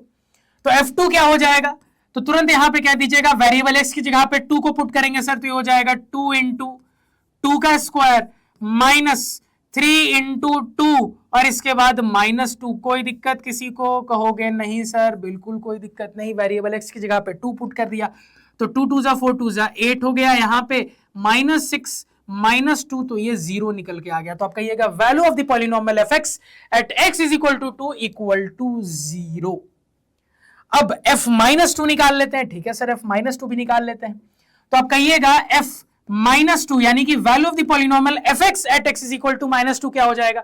तो वेरिएबल x की जगह पे -2 पुट करेंगे सर, तो 2 इंटू एक्स की जगह पे -2 का स्क्वायर, इसके बाद -3 इंटू -2 और लास्ट में -2 हो गया। कितना निकल के आ रहा है? देखो आराम से देखना, नेगेटिव का स्क्वायर पॉजिटिव, 2 का स्क्वायर 4, 2 जा 8 आ गया। यहाँ पे माइनस माइनस प्लस, 3 2 जा 6 -2 यानी कि 8 + 6 14 -2 12 निकल के आ गया। तो आप कहिएगा कि sir value of the polynomial at x is equal to -2 is equal to 12 हो जाएगा। अगेन इसी तरीके से फाइनली ये निकाल लेते हैं sir, value of the polynomial at x is equal to -1/2। तो f -1/2 बराबर क्या हो जाएगा? तो वेरिएबल x की जगह पे -1/2 डालेंगे तो 2 इंटू -1/2 का होल स्क्वायर हो गया, -3 इंटू -1/2 हो गया, इसके बाद -2। तो यहां पे क्या निकल के आ रहा है? आराम से देखो, 2 इंटू ये कितना हो गया? नेगेटिव का स्क्वायर पॉजिटिव 1/4, यहाँ पे माइनस माइनस प्लस 3/2 और उसके बाद -2। तो सर देखो यहाँ 2 2 जा 4, दिमाग में करना, 3/2 प्लस 1/2 4/2 यानी कि 2 बचा, 2 -2 0 निकल के आ गया सर जी। तो ये कितना आ रहा है? 0। तो हम कह देंगे value of the polynomial F X at X is equal to -1/2 is 0। ठीक कहोगे? हाँ सर ठीक। तो वैल्यू ऑफ द पॉलिनोमियल क्या होता है, क्या इसका लॉजिक है, कैसा रिप्रेजेंटेशन है, कैसे पढ़ के समझना है, कैसे निकालना है, सब हमने देख लिया। फटाफट पहले स्क्रीनशॉट ले लो। चलिए अब वैल्यू ऑफ द पॉलिनोमियल समझ गए हो, तो जीरो ऑफ अ पॉलिनोमियल क्या होता है? कि ठीक है सर, एक पॉलिनोमियल की वैल्यू कैसे निकालते हैं, एक पॉलिनोमियल की वैल्यू क्या होती है, ये समझ गए। अब ससुरा एक पॉलिनोमियल का जीरो क्या होता है, इसका लॉजिक क्या है? जीरो ऑफ अ पॉलिनोमियल किसको कहते हैं? तो आराम से पहले मैथमेटिकली समझो, फिर ये जो लिखा है समझाऊंगा।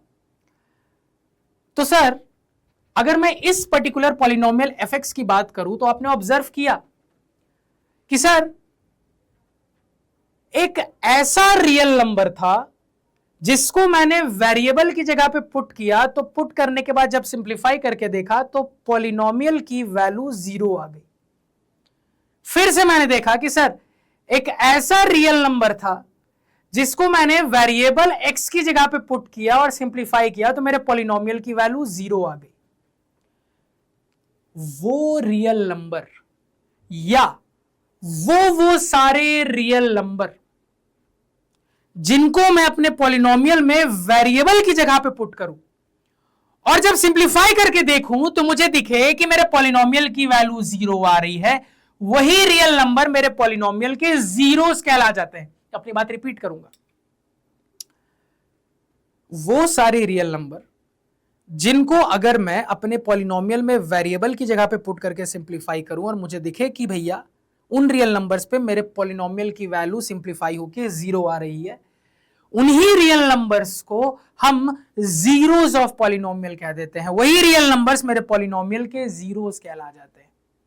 जैसे यहां तुमको समझ में आया कि इस पर्टिकुलर पॉलिनोमियल के 2 जीरोस है, क्योंकि सर 2 ऐसे रियल नंबर मुझे मिले जिसको पुट करने के बाद वेरिएबल की जगह पे मेरे पॉलिनोमियल की वैल्यू 0 आ गई। तो सर यहां से मेरे को समझ में आ रहा है कि इस पर्टिकुलर पॉलिनोमियल fx के 2 जीरोस है। कितने जीरोस है? 2 जीरोस है। एक है 2 और एक और क्या है सर? एक और है -1/2। कहोगे हाँ सही।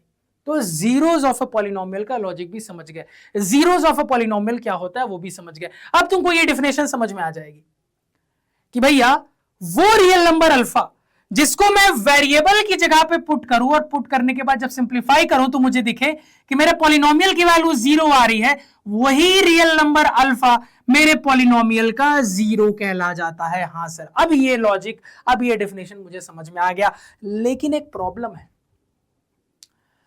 प्रॉब्लम ये है सर जी कि ऐसे हिट एंड ट्रायल थोड़ी ना करता रहूंगा 0 पता करने के लिए कि मैं एक एक करके नंबर फिट करके देखूं, कभी पटाक 0 डाल दूं, वैल्यू निकाल के देखूं 0 आ रहा है कि नहीं, पटाक 1 डाल दूं, वैल्यू निकाल के देखूं 0 आ रहा है कि नहीं, पटाक -1/2 डाल दूं, वैल्यू निकाल के देखूं 0 आ रहा है कि नहीं। तो मैं एक एक करके नंबर थोड़ी ना फेंक फेंक के करता रहूंगा सर, ऐसे तो मेरा पूरा जीवन निकल जाएगा। मतलब मैं भी बूढ़ा हो जाऊंगा, मेरा बच्चा ये करता रहेगा, वो भी बूढ़ा हो जाएगा, उसका बच्चा ये करता रहेगा, वो भी बूढ़ा हो जाएगा, उसका बच्चा ये करता रहेगा, वो भी बूढ़ा हो जाएगा। तो अगर मैं ऐसे हिट एंड ट्रायल कर करके 0 निकालने लगा तो सर सुबह से शाम हो जाएगी। मेरी बात समझ रहे हो ना?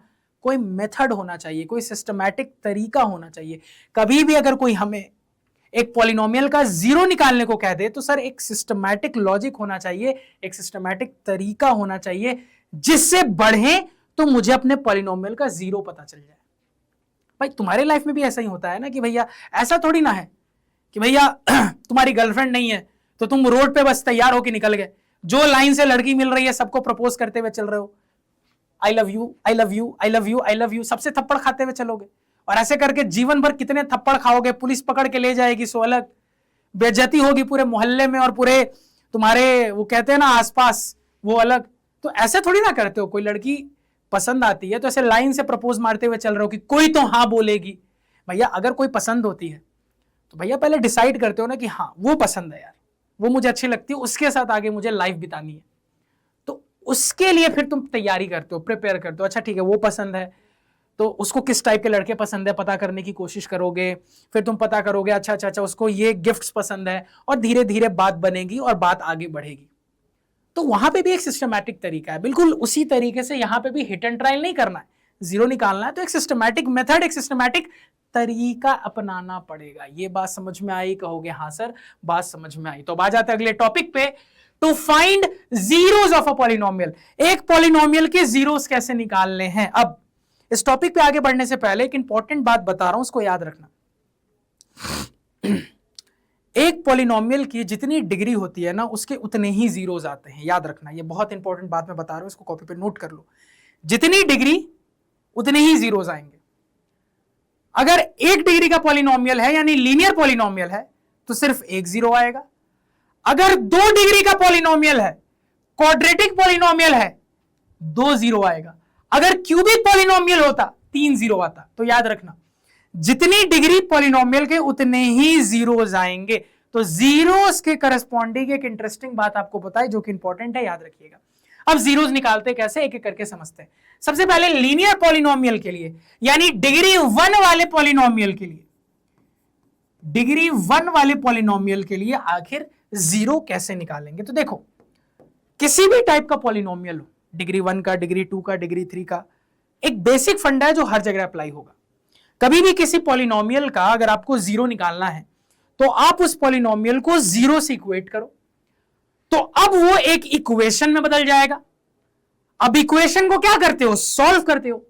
तो उस इक्वेशन को जब आप सॉल्व करके वेरिएबल की वैल्यू निकालोगे, वही वेरिएबल की वैल्यू आपके पॉलिनोमियल के जीरोस कहला जाएंगे। समझ में आया? कहोगे सर थोड़ा ऊपर से गया, फिर से रिपीट मारता हूं। मैंने बोला कि कभी भी किसी भी डिग्री का पॉलिनोमियल हो, उसके जीरोस निकालने हो तो उस पॉलिनोमियल को जीरो से करो इक्वेट, तो वो एक इक्वेशन में बदल जाएगा। अब इक्वेशन को क्या करते हैं सर? माथे में रख के घूमते नहीं सर, सॉल्व करते हैं। तो इक्वेशन को सॉल्व करते हैं सर जी। तो इक्वेशन को सॉल्व करिएगा तो इक्वेशन में हमेशा एक वेरिएबल होता है, तो जब इक्वेशन को सॉल्व करते हैं तो वेरिएबल की वैल्यू आती है। तो इक्वेशन सॉल्व करके जो वेरिएबल की वैल्यू आएगी वही आपके पॉलिनोमियल के जीरोस होंगे।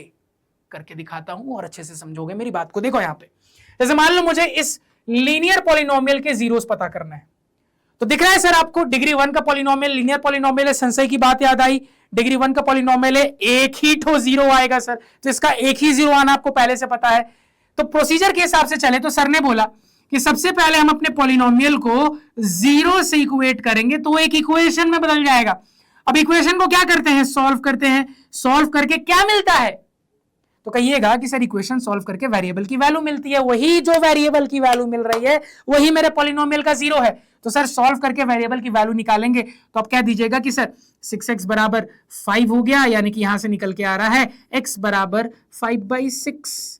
तो सर सॉल्व करके ये जो मेरे वेरिएबल की वैल्यू आई यही वैल्यू है मेरे पॉलिनोमियल का जीरो, यानी कि सर इस पॉलिनोमियल का एक ही जीरो है और वो जीरो कितना निकल के आया है? 5/6। क्लियर? कहोगे हाँ सर, क्रिस्टल क्लियर, मजा आ गया, फील आ गई सर जी। नोट डाउन करिए। अब सर अगेन जीरो निकालना है, लेकिन यहां पे सर देखो क्वाड्रेटिक पॉलिनोमियल है, डिग्री 2 का पॉलिनोमियल है, लेकिन सर प्रोसीजर तो सेम रहेगा कि सर ने बोला कभी भी पॉलिनोमियल के जीरो निकालने हैं तो पॉलिनोमियल को जीरो से इक्वेट करो तो इक्वेशन में बदल जाएगा। ठीक है sir, 2x square minus 3x minus 2 इसको जीरो से इक्वेट किया, हाँ सर इक्वेशन में बदल गया। अब सॉल्व करके x निकालना है, जो x की वैल्यू आएगी वही मेरे पॉलिनोमियल का जीरोस होगा। लेकिन ससुरा दिक्कत ये है कि सर ये क्वाड्रेटिक इक्वेशन बन गया, इसको सॉल्व कैसे करेंगे? तो 9th में आपने सॉल्व करने के दो मेथड सीखे हैं। आपने स्प्लिटिंग द टर्म्स मेथड भी सीखा है, आपने सिद्धाचार्य रूल भी सीखा है सॉल्व करने का। तो सबसे पहले मेथड 1 एक बार रिवाइज कर लेते हैं।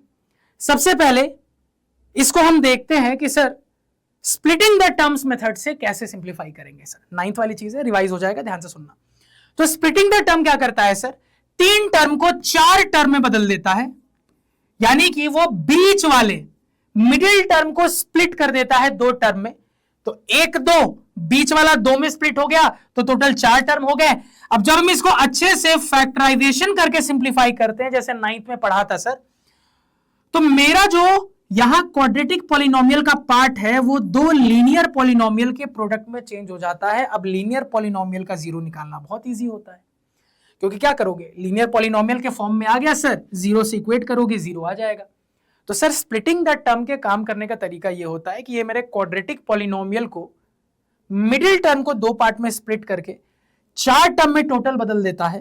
तो अब ये जो 3 टर्म 4 टर्म में बदल गया है, जब इसको अच्छे से फैक्टराइज करते हैं तो यही मेरा क्वाड्रेटिक पॉलिनोमियल वाला पार्ट 2 लीनियर पॉलिनोमियल के प्रोडक्ट के फॉर्म में चेंज हो जाता है बराबर जीरो।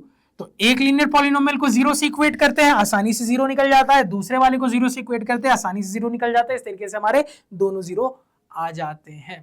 कहोगे हाँ सर ठीक है, चलिए कर लेते हैं। तो वही काम यहां पे करेंगे। तो उसके लिए रूल क्या होता है सर? तो स्प्लिटिंग लगाने के लिए रूल ये है कि आपका जो वेरिएबल स्क्वायर वाला टर्म है और जो कांस्टेंट टर्म है उनके कोफिशिएंट्स का प्रोडक्ट लो साइन हटा के। ठीक है सर, तो वेरिएबल स्क्वायर वाला टर्म का कोफिशिएंट ये रहा, कांस्टेंट टर्म का कोफिशिएंट ये रहा, और मैंने क्या बोला? साइन हटा के। तो 2 और -2 है, लेकिन साइन भूल जाएंगे, हम 2 ही लेंगे। तो 2 और 2 मल्टीप्लाई करेंगे 4। तो आप सबसे पहले क्या करते हो? जो आपका वेरिएबल स्क्वायर वाले टर्म का कोफिशिएंट है और जो कांस्टेंट टर्म का कोफिशिएंट है वो आप मल्टीप्लाई करते हो साइन हटा के। वो आपने कर लिया, जैसे यहां पे 4 आया।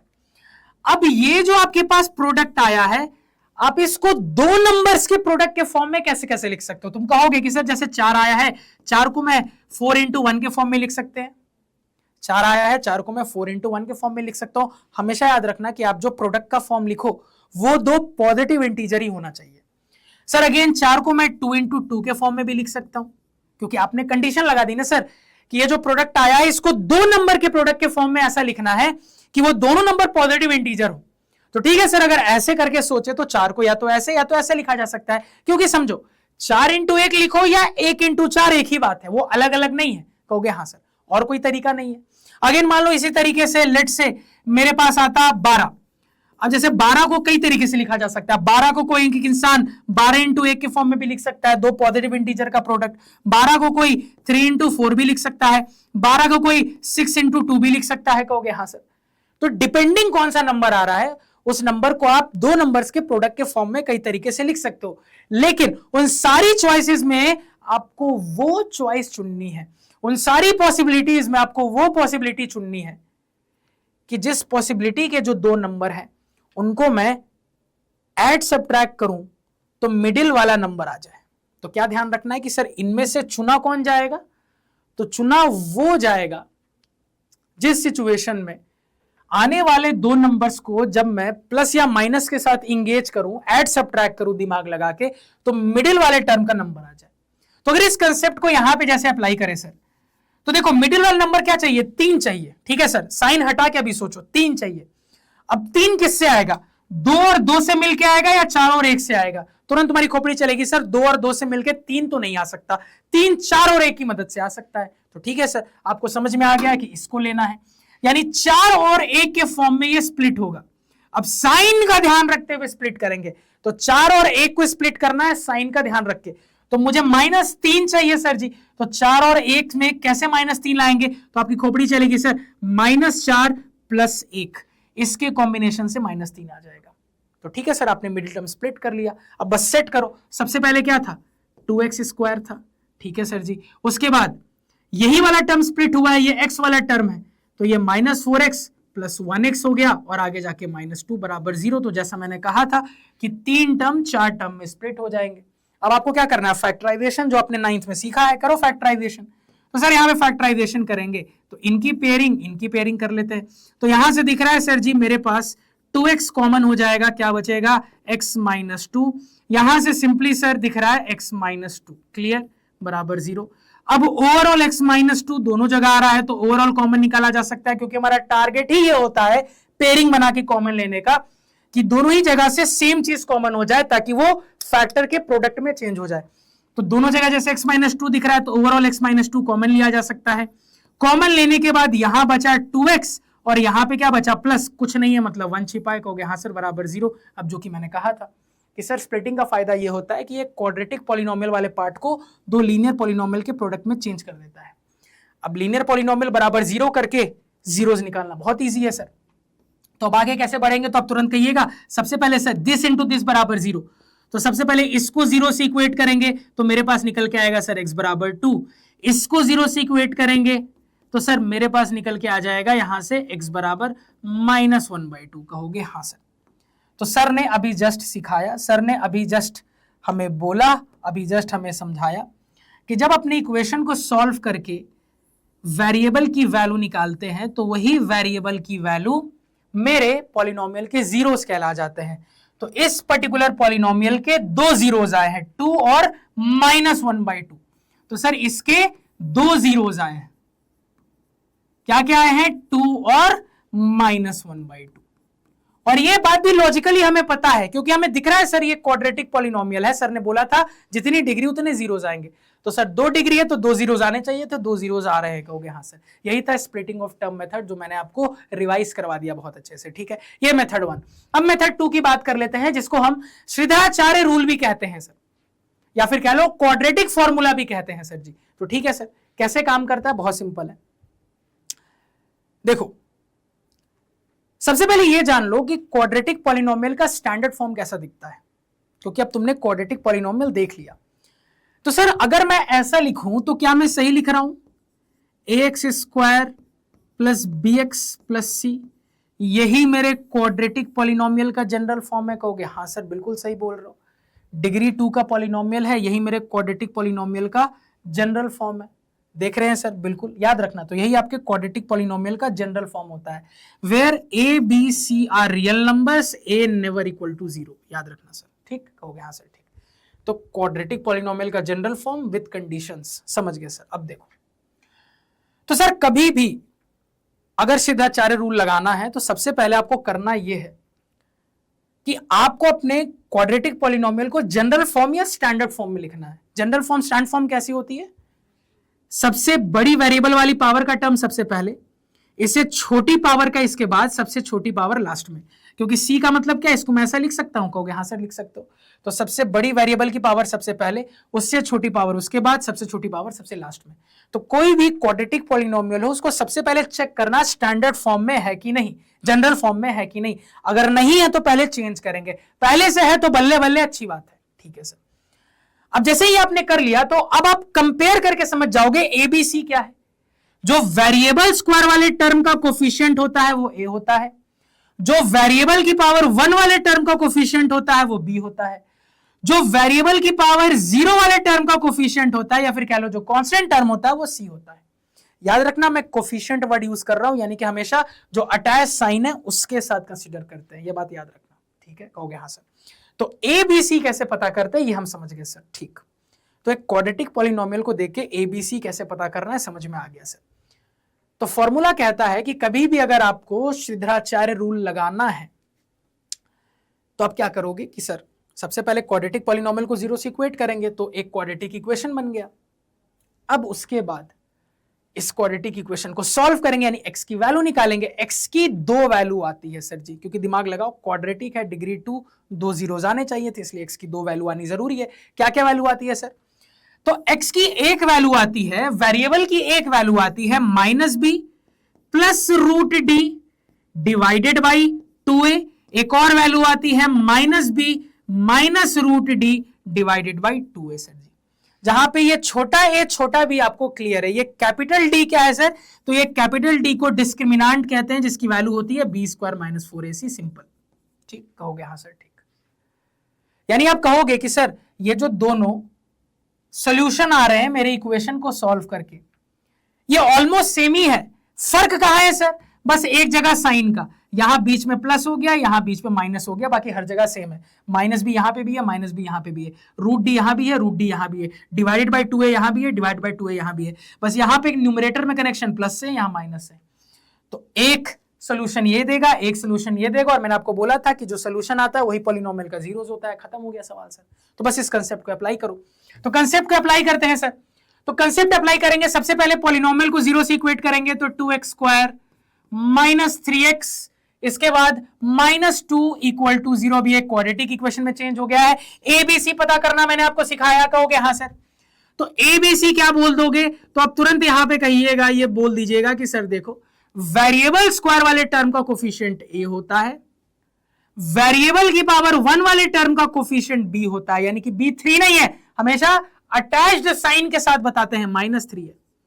और कांस्टेंट टर्म वेरिएबल की पावर 0 वाले टर्म का कोफिशिएंट सी होता है सर, हमेशा अटैच साइन के साथ बताते हैं। कोफिशिएंट की डेफिनेशन में ये चीज आपको सिखाई थी। एबीसी आ गया।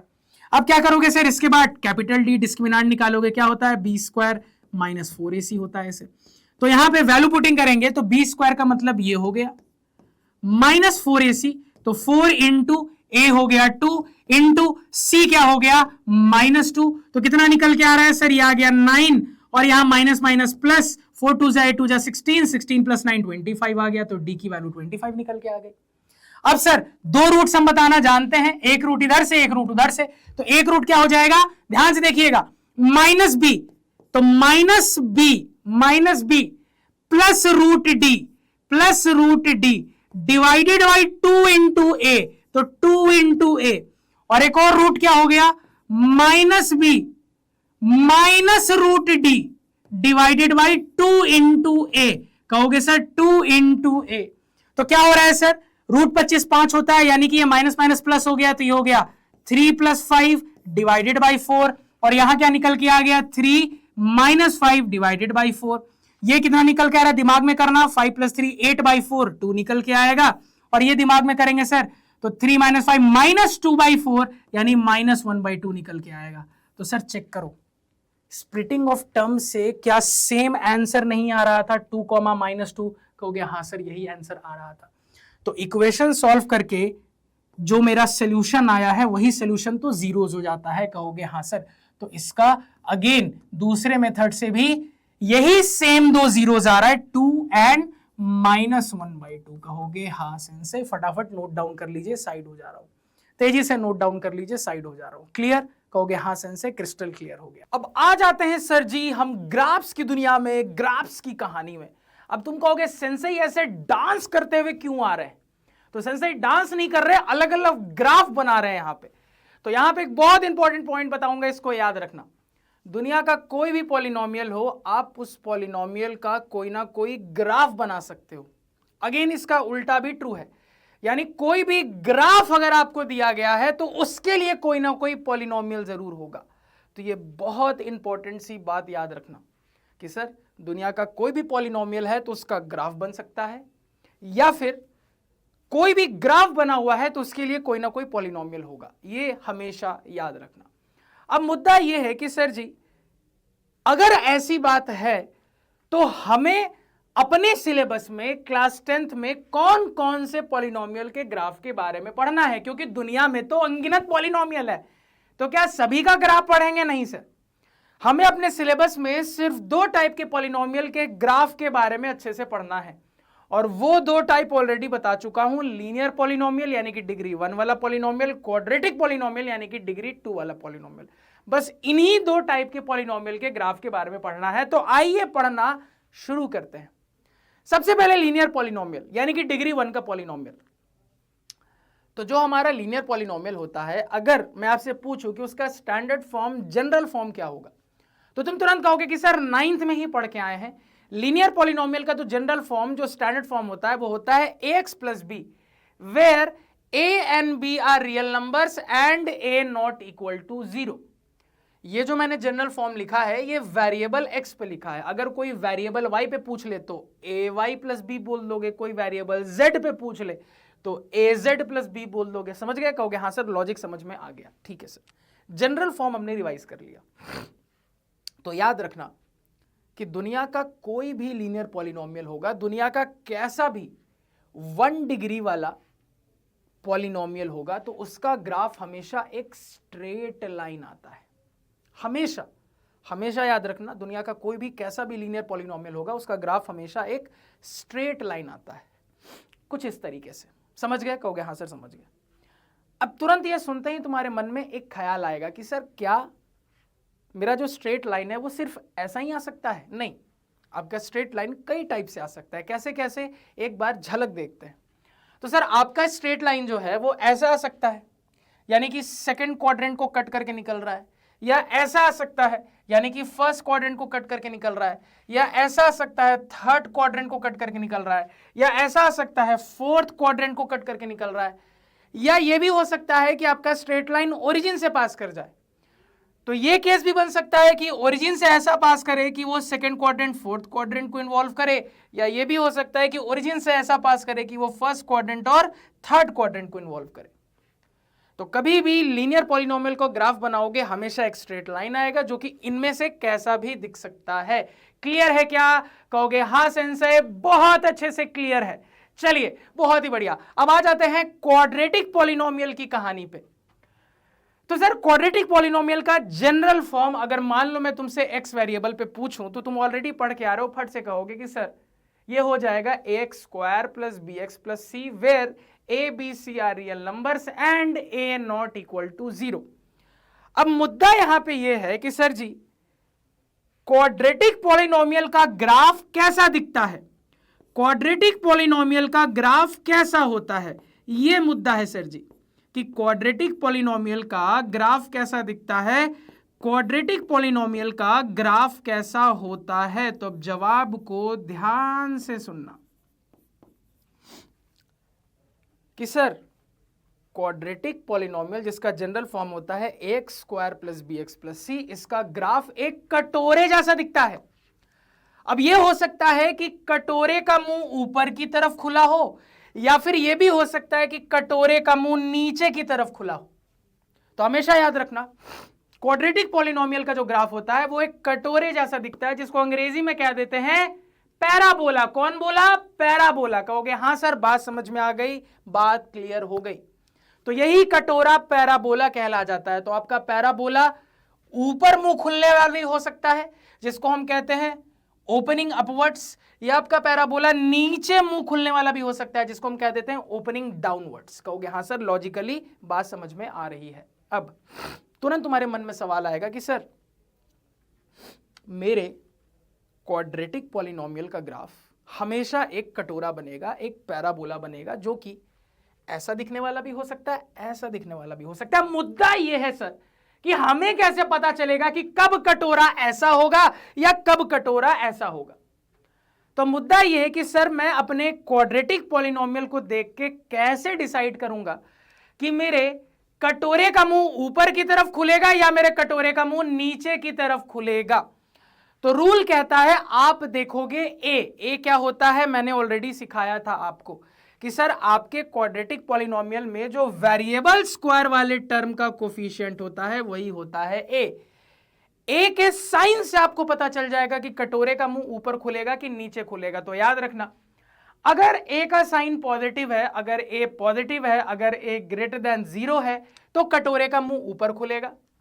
अगर ए का साइन नेगेटिव है, यानी अगर ए लेस देन 0 है तो कटोरे का मुंह नीचे खुलेगा। जैसे एग्जांपल के लिए मेरी बात को टेस्ट करो, आपके सामने मैंने ये पहला वाला जो क्वाड्रेटिक पॉलिनोमियल लिखा है, इसका कटोरा कैसा बनेगा, तो तुरंत तुम्हारी खोपड़ी चलेगी कि सर मुझे यहां दिख रहा है कि वेरिएबल स्क्वायर वाले टर्म का कोफिशिएंट है 5, यानी कि सर ए की वैल्यू है 5। तो हमें ए की वैल्यू से नहीं, सिर्फ ए के साइन से मतलब है। तो ए 5 है तो साइन क्या है, पॉजिटिव है, यानी कि यहां से दिख रहा है कि सर ए पॉजिटिव है, और हमने देखा अगर ए पॉजिटिव है तो कटोरे का मुंह ऊपर खुलेगा, यानी यहां से जो मेरा पैराबोला आता वो इस तरीके का आता। अगर नीचे वाले के लिए क्या होगा, फिर यही दिमाग लगा के कहोगे कि सर देखिए यहां पे वेरिएबल स्क्वायर वाले टर्म का कोफिशिएंट है -8, यानी कि सर ए कितना है -8 है, तो कुल मिला के साइन से मतलब है, तो ए नेगेटिव है, तो ए नेगेटिव होता है सर, तो मेरा कटोरा नीचे की तरफ मुंह खोलता है, यानी कि इस वाले के लिए पैराबोला ऐसा बनेगा। कहोगे हाँ सेंसे समझ में आ गया, भेजे में बात गई, बहुत बढ़िया। अब हमने एक और बात पढ़ी थी कि सर एक पॉलिनोमियल की जितनी डिग्री होती है उसके उतने ही जीरोस होते हैं, ना कम ना ज्यादा। लीनियर पॉलिनोमियल की डिग्री 1 तो उसका एग्जैक्टली 1 जीरो होता है, क्वाड्रेटिक पॉलिनोमियल की डिग्री 2 तो इसके एग्जैक्टली 2 जीरोस होते हैं। अब ये जो 2 जीरोस है ये है तो 2 नंबर ही, जीरोस होता है क्या, कोई नंबर ही होता है। हाँ सर, अब बहुत मजा आएगा, ध्यान से सुनना। तो सर क्वाड्रेटिक पॉलिनोमियल के जो 2 जीरोस होंगे वो कैसे कैसे हो सकते हैं, तो मेरा दिमाग काम करता है, और ये चीज हमेशा याद रखना कि सर एक क्वाड्रेटिक पॉलिनोमियल के जो 2 जीरोस होंगे ना, या तो दोनों के दोनों रियल होंगे या तो दोनों के दोनों रियल नहीं होंगे। हमेशा याद रखना कि आपके क्वाड्रेटिक पॉलिनोमियल के जो 2 जीरोस होंगे या तो दोनों ही रियल होंगे या तो दोनों ही रियल नहीं होंगे, बीच का कोई रास्ता नहीं होता। कि सर ऐसा नहीं हो सकता क्या कि एक जीरो रियल हो एक नॉन रियल हो, तो हमेशा याद रखना ऐसा नहीं हो सकता। रियल होगा तो दोनों रियल होगा, रियल नहीं होगा तो दोनों रियल नहीं होगा, हमेशा ये चीज याद रखना। कहोगे हाँ सर ये छोटी सी बात याद रहेगी, क्योंकि अगर आप ये छोटी सी बात याद रखते हो ना तो ये रटना नहीं पड़ेगा, ये खुद ही समझदारी से निकाल लोगे। अब तुरंत तुम्हारी खोपड़ी चली कि सर ने बोला कि रियल होगा तो दोनों रियल होगा और रियल नहीं होगा तो दोनों रियल नहीं होगा। तो देखो जीरोस का क्या क्या केस बनता है क्वाड्रेटिक पॉलिनोमियल में। तो सबसे पहले अगर मैं रियल की बात करूं तो मैं तुरंत यहां पे कहूंगा, मैं तुरंत यहां पे बोलूंगा कि सर अगर मेरे जीरोस दोनों के दोनों रियल होंगे तो 2 सिचुएशन बन सकती है। एक सिचुएशन तो ये बनेगी कि सर जी दोनों ही डिफरेंट रियल नंबर हो, कहोगे हाँ सर। एक सिचुएशन तो ये बनेगी सर जी कि दोनों सेम रियल नंबर हो, कहोगे हाँ सर। अगर दोनों रियल होंगे तो तुरंत दिमाग काम कर रहा है कि सर एक केस ऐसा हो सकता है कि दोनों डिफरेंट रियल नंबर हो, एक केस ये हो सकता है कि दोनों सेम रियल नंबर हो, कहोगे हाँ सर। और बाकी सेकंड सिचुएशन तो हमने देखी ही कि सर जी या तो दोनों रियल होंगे या तो दोनों ही रियल नहीं होंगे, कहोगे हाँ सर। यानी कि ये भी नॉन रियल और भैया दूसरा वाला भी नॉन रियल। ठीक है सर, बहुत बढ़िया। अब देखो सारे केस बनके तैयार हो गए आपके। कभी भी अगर हम एक क्वाड्रेटिक पॉलिनोमियल के जीरोस निकालने की कोशिश करेंगे, कभी अगर हम एक क्वाड्रेटिक पॉलिनोमियल के जीरोस पता करने की कोशिश करेंगे, तो हम ये हमेशा ध्यान में रखेंगे कि सर जी एक केस ये बन सकता है both real and different, both real and distinct, कहोगे हां सर।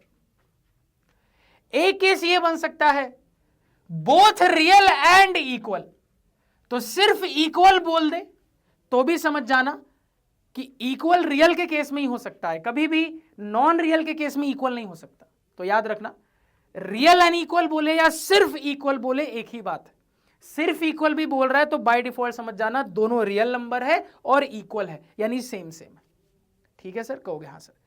तो एक सिचुएशन बन सकती है रियल एंड डिफरेंट जीरोस यानी कि रियल एंड डिस्टिंक्ट जीरोस की, एक सिचुएशन बन सकती है रियल एंड इक्वल जीरोस की, या फिर कह लो सिर्फ इक्वल जीरोस की, और फाइनली एक सिचुएशन बन सकती है दोनों ही नॉन रियल। कहोगे हाँ सर, बात समझ में आ गई, क्लियर, कहोगे हाँ सर, बहुत अच्छे से, क्रिस्टल क्लियर। अब देखो, अब तुम्हारे मन में एक और सवाल आएगा कि सर क्या मुझे कौन सा केस बन रहा है ये पता करने के लिए हर बार क्वाड्रेटिक पॉलिनोमियल सॉल्व करके देखना पड़ेगा? नहीं, डिस्क्रिमिनेंट डी पढ़ाया था सिद्धाचार्य रूल में, हाँ सर, आप सिर्फ उसकी मदद से पता कर सकते हो बहुत ही अच्छे से कि कौन सा केस बनेगा। तो हमेशा याद रखना, रियल एंड डिस्टिंक्ट के केस में जो डिस्क्रिमिनेंट डी आता है वो ग्रेटर देन 0 आता है, रियल एंड इक्वल के केस में या फिर कह लो इक्वल के केस में जो डिस्क्रिमिनेंट डी आता है वो इक्वल टू 0 आता है, और नॉन रियल के केस में जो डिस्क्रिमिनेंट डी आता है वो लेस देन 0 आता है। तो आप डी निकाल लोगे ना, तो डी निकालने के बाद आपको अपने आप दिख जाएगा कि कौन सा केस बन रहा है। अगेन तुम्हारी खोपड़ी में सवाल आएगा कि सर ये तो ठीक है कि मुझे पूरा सॉल्व नहीं करना है क्वाड्रेटिक पॉलिनोमियल, पूरा 0 निकाल के नहीं देखना है ये पता करने के लिए, सिर्फ डी से पता चल जाएगा। लेकिन सर अगर ये 3 केस बन रहे हैं तो तीनों केस में कटोरा जो है वो मेरा थोड़ा अलग अलग टाइप का दिखना चाहिए। बिल्कुल सही बात है। तो याद रखना कि जो रियल एंड डिस्टिंक्ट का केस होता है इसमें जो कटोरा बनता है, इसमें जो आपका पैराबोला होता है वो एक्स एक्सिस को 2 डिफरेंट पॉइंट पे हमेशा कट करेगा। जैसे यहां पे देखो, एक्स एक्सिस को 2 डिफरेंट पॉइंट पे आपका पैराबोला कट कर रहा है। अगेन देखो, एक्स एक्सिस को 2 डिफरेंट पॉइंट पे आपका पैराबोला कट कर रहा है। तो पैराबोला का मुंह ऊपर खुले या नीचे खुले, अगर ये वाला केस है तो हमेशा पैराबोला आपका कटोरा एक्स एक्सिस को 2 डिफरेंट पॉइंट पे कट करेगा। अब रियल एंड इक्वल जीरोस के केस में आपको दिखेगा कि आपका जो पैराबोला है ना वो एक्स एक्सिस को कटवट नहीं करेगा, वो सिर्फ छू के टच से निकल जाएगा, सिर्फ टच करेगा। तो याद रखना, रियल एंड इक्वल जीरोस वाले केस में जो पैराबोला होता है, जो कटोरा होता है, वो एक्स एक्सिस को सिर्फ एक पॉइंट पे टच करता है। जैसे यहां पे आप देख पा रहे होगे कि सर जो मेरा पैराबोला है वो एक्स एक्सिस को सिर्फ एक पॉइंट पे टच कर रहा है। तो इस सिचुएशन में ऊपर मुंह खुला है कटोरे का, नीचे मुंह खुला हुआ कटोरा भी हो सकता है। अगेन देखो, एक्स एक्सिस को सिर्फ एक पॉइंट पे टच कर रहा है। कहोगे हाँ सर, ये बात भी समझ में आ गई कि इक्वल जीरोस के केस में टच वाला केस बनता है पैराबोला का। अब सर नॉन रियल जीरोस के केस में क्या होता है? तो याद रखिएगा, नॉन रियल जीरोस के केस में एक्स एक्सिस और पैराबोला में कोई भी रिश्ता नहीं होता, दोनों में ब्रेकअप हो चुका है, दोनों में ब्रेकअप हो चुका है, दोनों में किसी भी प्रकार का कोई रिश्ता नहीं बचा है सर जी। एकदम एक्स एक्सिस और पैराबोला एक दूसरे से दूर दूर रहते हैं। तो याद रखिएगा, नॉन रियल जीरोस के केस में आपका जो कटोरा है, आपका जो पैराबोला है, वो एक्स एक्सिस को ना ही किसी पॉइंट पे कट करेगा, ना ही किसी पॉइंट पे टच करेगा, यानी कुछ इस टाइप का दिखेगा या फिर कहोगे कुछ इस टाइप का दिखेगा। देख रहे हो ना, पैराबोला जो है, जो कटोरा है, वो एक्स एक्सिस को ना ही किसी पॉइंट पे कट कर रहा है, ना ही किसी पॉइंट पे टच कर रहा है, एक्स एक्सिस से दूर दूर है। तो दूर दूर ऊपर की तरफ भी हो सकता है, नीचे की तरफ भी हो सकता है। कहोगे हाँ सर, बात समझ में आ गई, क्लियर हो गई, फटाफट नोट डाउन कर लीजिए, साइड हो जा रहा हूं। चलिए अब आगे चलते हैं सर जी। तो सर ग्राफ में हमें नॉलेज वाइज इतनी ही चीज पढ़नी थी, सिर्फ लीनियर और क्वाड्रेटिक के बारे में पढ़ना था। अब एक और ग्राफ का टॉपिक है जिससे ऑलमोस्ट हर साल सवाल आता है, और टॉपिक है ज्योमेट्रिकल मीनिंग ऑफ जीरोस।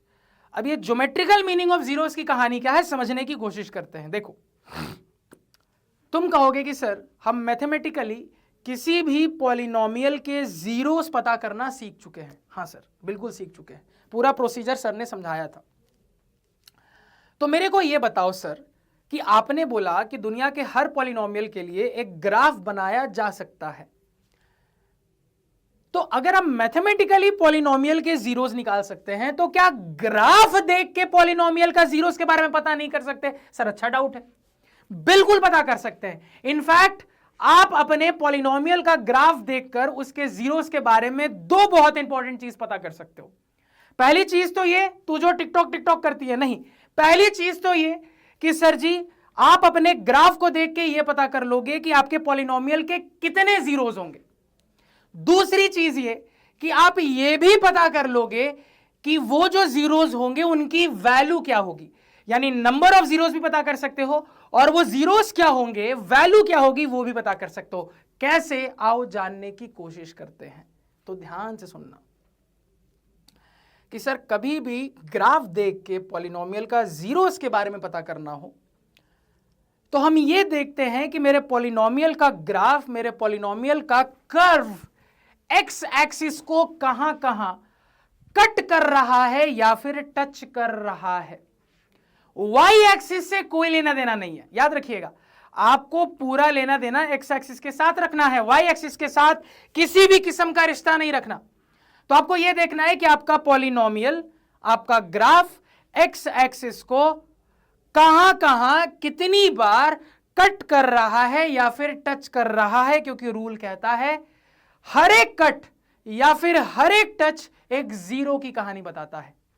हर एक कट या फिर हर एक टच एक जीरो के बारे में बताता है। सर जी जैसे इस कंसेप्ट को अगर मैं यहां अप्लाई करूं और तुमसे पूछूं कि जल्दी से मेरे को बताओ कि यार ये किसी पॉलिनोमियल का जो मैंने ग्राफ बनाया है उसके टोटल नंबर ऑफ जीरोस कितने होंगे, तो तुरंत आपकी खोपड़ी चली, सेंसई की बात याद आई और आपने कहा कि भैया हम देखेंगे कि मेरा ग्राफ एक्स एक्सिस के साथ कहां कहां इंटरेक्ट कर रहा है, मेरा ग्राफ एक्स एक्सिस को कितनी बार कहां कहां कट या टच कर रहा है। तो कहिएगा कि सर सबसे पहले दिखा ग्राफ ने एक्स एक्सिस को यहां पे कट किया, फिर दिखा ग्राफ ने एक्स एक्सिस को यहां पे भी कट किया, फिर दिखा ग्राफ ने एक्स एक्सिस को यहां पे भी कट किया, सर फिर दिखा ग्राफ ने वाई एक्सिस को यहां पे कट किया।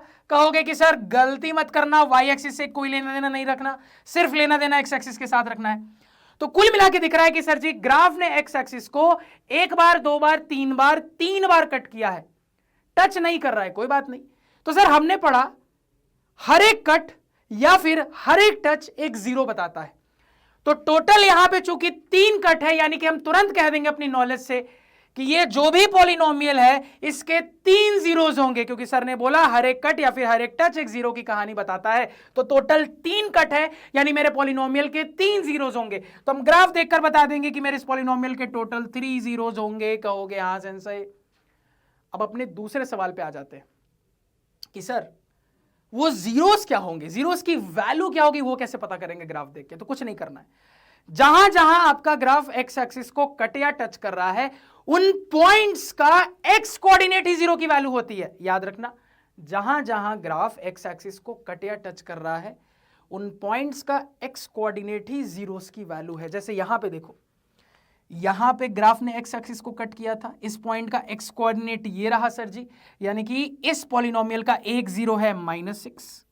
अगेन कहिएगा कि सर यहां पे ग्राफ ने एक्स एक्सिस को कट किया, इस पॉइंट का एक्स कोऑर्डिनेट ये रहा, यानी कि सर जी इस पर्टिकुलर पॉलिनोमियल का एक और जीरो मिल गया 3। अगेन कहिएगा कि सर मेरे पॉलिनोमियल के ग्राफ ने एक्स एक्सिस को यहां पे कट किया, इस पॉइंट का एक्स कोऑर्डिनेट ये रहा, यानी कि सर इस पॉलिनोमियल का एक और जीरो मिल गया, क्या है 5। कहोगे हाँ सर। तो कितने जीरोस होंगे वो कंसेप्ट भी तुमने सीख लिया, जीरोस की वैल्यू कैसे निकालते हैं वो कंसेप्ट भी तुमने सीख लिया। कहोगे हाँ सर मजा आ गया, फील आ गई। अब एक मजेदार चीज बताऊंगा, इसको ऑब्जर्व करना थोड़ा सा। तो सर देखो जो बात मैंने बताई वो फिट बैठेगी। जब आप एक स्ट्रेट लाइन ड्रॉ करोगे तो एक्स एक्सिस को हमेशा सिर्फ एक पॉइंट पे कट करेगा। कहोगे हाँ सर। और मैंने अभी क्या बोला कि अगर किसी पॉलिनोमियल का ग्राफ एक्स एक्सिस को सिर्फ एक पॉइंट पे कट कर रहा है मतलब सिर्फ एक जीरो। और तुम कहोगे हाँ सर बात तो सही है, क्योंकि हमने पढ़ा कि स्ट्रेट लाइन ग्राफ आता है लीनियर पॉलिनोमियल के लिए, और लीनियर पॉलिनोमियल का सच में एक ही जीरो होता है। तो ये वाली बात क्रॉस चेक भी हो रही है हमारे कंसेप्ट से। कहोगे हाँ सर मजा आ गया, फील आ गई, बहुत ही बढ़िया, बहुत ही शानदार। अब अगर ये चीज समझ में आ गई है तो इसको थोड़ा सा सवालों में अप्लाई करके देखते हैं धड़ाधड़। तो इन हर सवाल में आपको क्या करना है, ग्राफ देखकर ये बताना है कि भैया आपके पॉलिनोमियल px के कितने जीरोस होंगे, नंबर ऑफ जीरोस पता करना है। तो याद रखना सवाल नंबर ऑफ जीरोस पूछे या नंबर ऑफ रियल जीरोस पूछे, आंसर सेम होगा। नंबर ऑफ जीरोस पूछे या नंबर ऑफ रियल जीरोस पूछे, आंसर आपको सेम बताना है। कंफ्यूज मत होना अगर ये वाला टर्म भी मिल जाए तो। ये पूछे या ये पूछे, आंसर सेम बताओगे। जो ग्राफ का लॉजिक बताया है उसी से आंसर बताओगे। तो आप तुरंत फटाफट कहोगे कि सर हर जगह y is equal to P X, यानी कि पी एक्स पॉलिनोमियल का ग्राफ बनाया हुआ है। तो इसको देख के हम बताएंगे कि सर जी ये जो मेरा पी एक्स पॉलिनोमियल का ग्राफ है, इसने एक्स एक्सिस को सिर्फ एक पॉइंट पे कट किया है, यानी कि सिर्फ एक जीरो। सॉरी, लगता है प्रिंस सर को उनकी एक्स याद कर रही है। तो सर नंबर ऑफ जीरोस 1 हो जाएगा। कहोगे हाँ सही। अगेन आगे चलते हैं। सर अगेन दिख रहा है कि ये जो पॉलिनोमियल पी एक्स का ग्राफ है उसने एक्स एक्सिस को 2 पॉइंट पे कट किया है। तो गिन लेंगे सर जी, 2 कट वाले पॉइंट है यानी कि 2 जीरोस होंगे। कहोगे हाँ सर, बात समझ में आ रही है, बात क्लियर हो रही है। और ये कर्व है क्या, ध्यान से देखो सर, पैराबोला है, कटोरा है, क्वाड्रेटिक पॉलिनोमियल जिसके 2 जीरोस आते हैं। चलिए आगे चलते हैं सर जी। स्ट्रेट लाइन है सर, दिख रहा है यहां पे एक्स एक्सिस को सिर्फ एक पॉइंट पे कट कर रहा है तो सिर्फ एक जीरो होगा। अगेन इसको देखो, दिख रहा है सर जी कि मेरा जो ग्राफ है उसने एक्स एक्सिस को 2 पॉइंट पे कट किया है, यानी कि सर जी 2 जीरोस होंगे। कहोगे हाँ सर। अगेन ये वाला ग्राफ देखो, अगेन यहां पे ये वाला ग्राफ देखो, तो यहां पे कहोगे कि सर मेरा जो ग्राफ है उसने एक्स एक्सिस को एक बार भी कट या टच नहीं किया। और हमने पढ़ा था कि सर जीरोस तो तब मिलेगा ना जब एक्स एक्सिस के साथ इंटरेक्ट करेगा, जब एक्स एक्सिस को कट या टच करेगा, क्योंकि जितने कट या टच वाले पॉइंट होते हैं वही नंबर ऑफ जीरोस बताते हैं। यहां पे मेरे ग्राफ ने एक्स एक्सिस को एक बार भी कट या टच नहीं किया, यानी एक भी जीरो नहीं मिलेगा। तो आप क्या कहिएगा, number of zeros is equal to 0।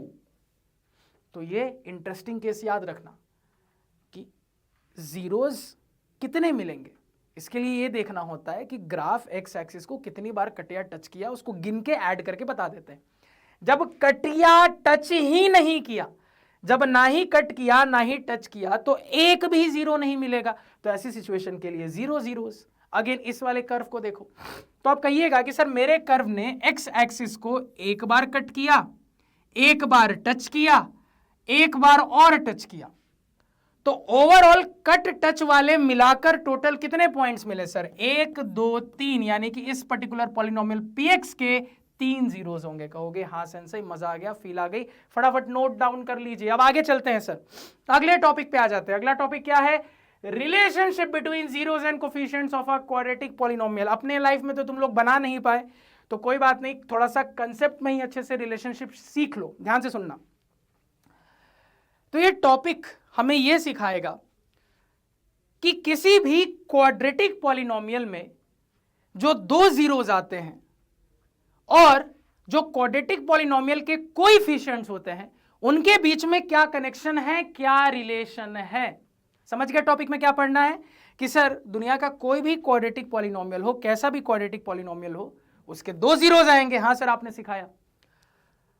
तो आपके जो क्वाड्रेटिक पॉलिनोमियल के 2 जीरोस आएंगे और आपके जो क्वाड्रेटिक पॉलिनोमियल के कोएफिशिएंट्स होंगे यानी कि एबीसी, तो एबीसी और जीरोस में क्या कनेक्शन है, क्या रिलेशन है। तो सर आपको सीधे याद रखना है, क्या याद रखना है, ध्यान से सुनिएगा कि मान लो मैं चीजों को समझाने के लिए general form of quadratic polynomial लूं, तो क्वाड्रेटिक पॉलिनोमियल एग्जैक्टली 2 जीरो आएंगे।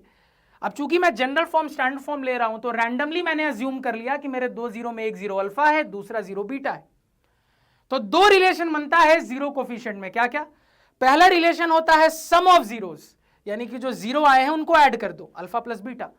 दूसरा रिलेशन बनता है प्रोडक्ट ऑफ जीरोस, यानी कि जो जीरोस आए उसको मल्टीप्लाई कर दो, अल्फा इंटू बीटा। तो याद रखिएगा कि सर रिलेशन कुछ इस प्रकार है कि सम ऑफ जीरोस क्या हो जाता है, माइनस बी बाई ए के इक्वल, यानी कि सम ऑफ जीरोस आपके क्वाड्रेटिक पॉलिनोमियल में हमेशा इक्वल होगा minus of coefficient of x divided by coefficient of X square. यही तो हो गया माइनस बी बाई ए। कहोगे हाँ सर।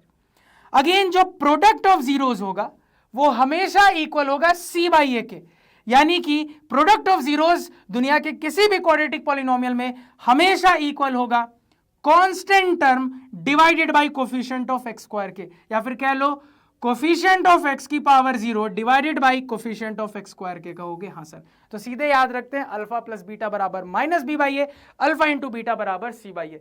और इस छोटे से कंसेप्ट पे भर भर के सवाल आपको एग्जाम में मिलेंगे। कहोगे हाँ सर, बात समझ में आ गई, बात क्लियर हो गई, फटाफट नोट डाउन कर लीजिए, स्क्रीनशॉट ले लीजिए। क्लियर है सर? याद रहेगा sum of zeros minus B by a, product of zeros c by a. अब देखो यहां से ना जनरली बहुत सारे टाइप के सवाल बनते हैं, तो कैसे टैकल करना है थोड़ा थोड़ा हिंट दे देता हूं। जैसे मेरी बात ध्यान से सुनना, कभी भी सवाल के अंदर सम और प्रोडक्ट ऑफ जीरोस पे बात हो गई तो बहुत हाई चांस है यही कंसेप्ट यूज होना है। अब इस पर सवाल कैसे कैसे दे सकता है सर?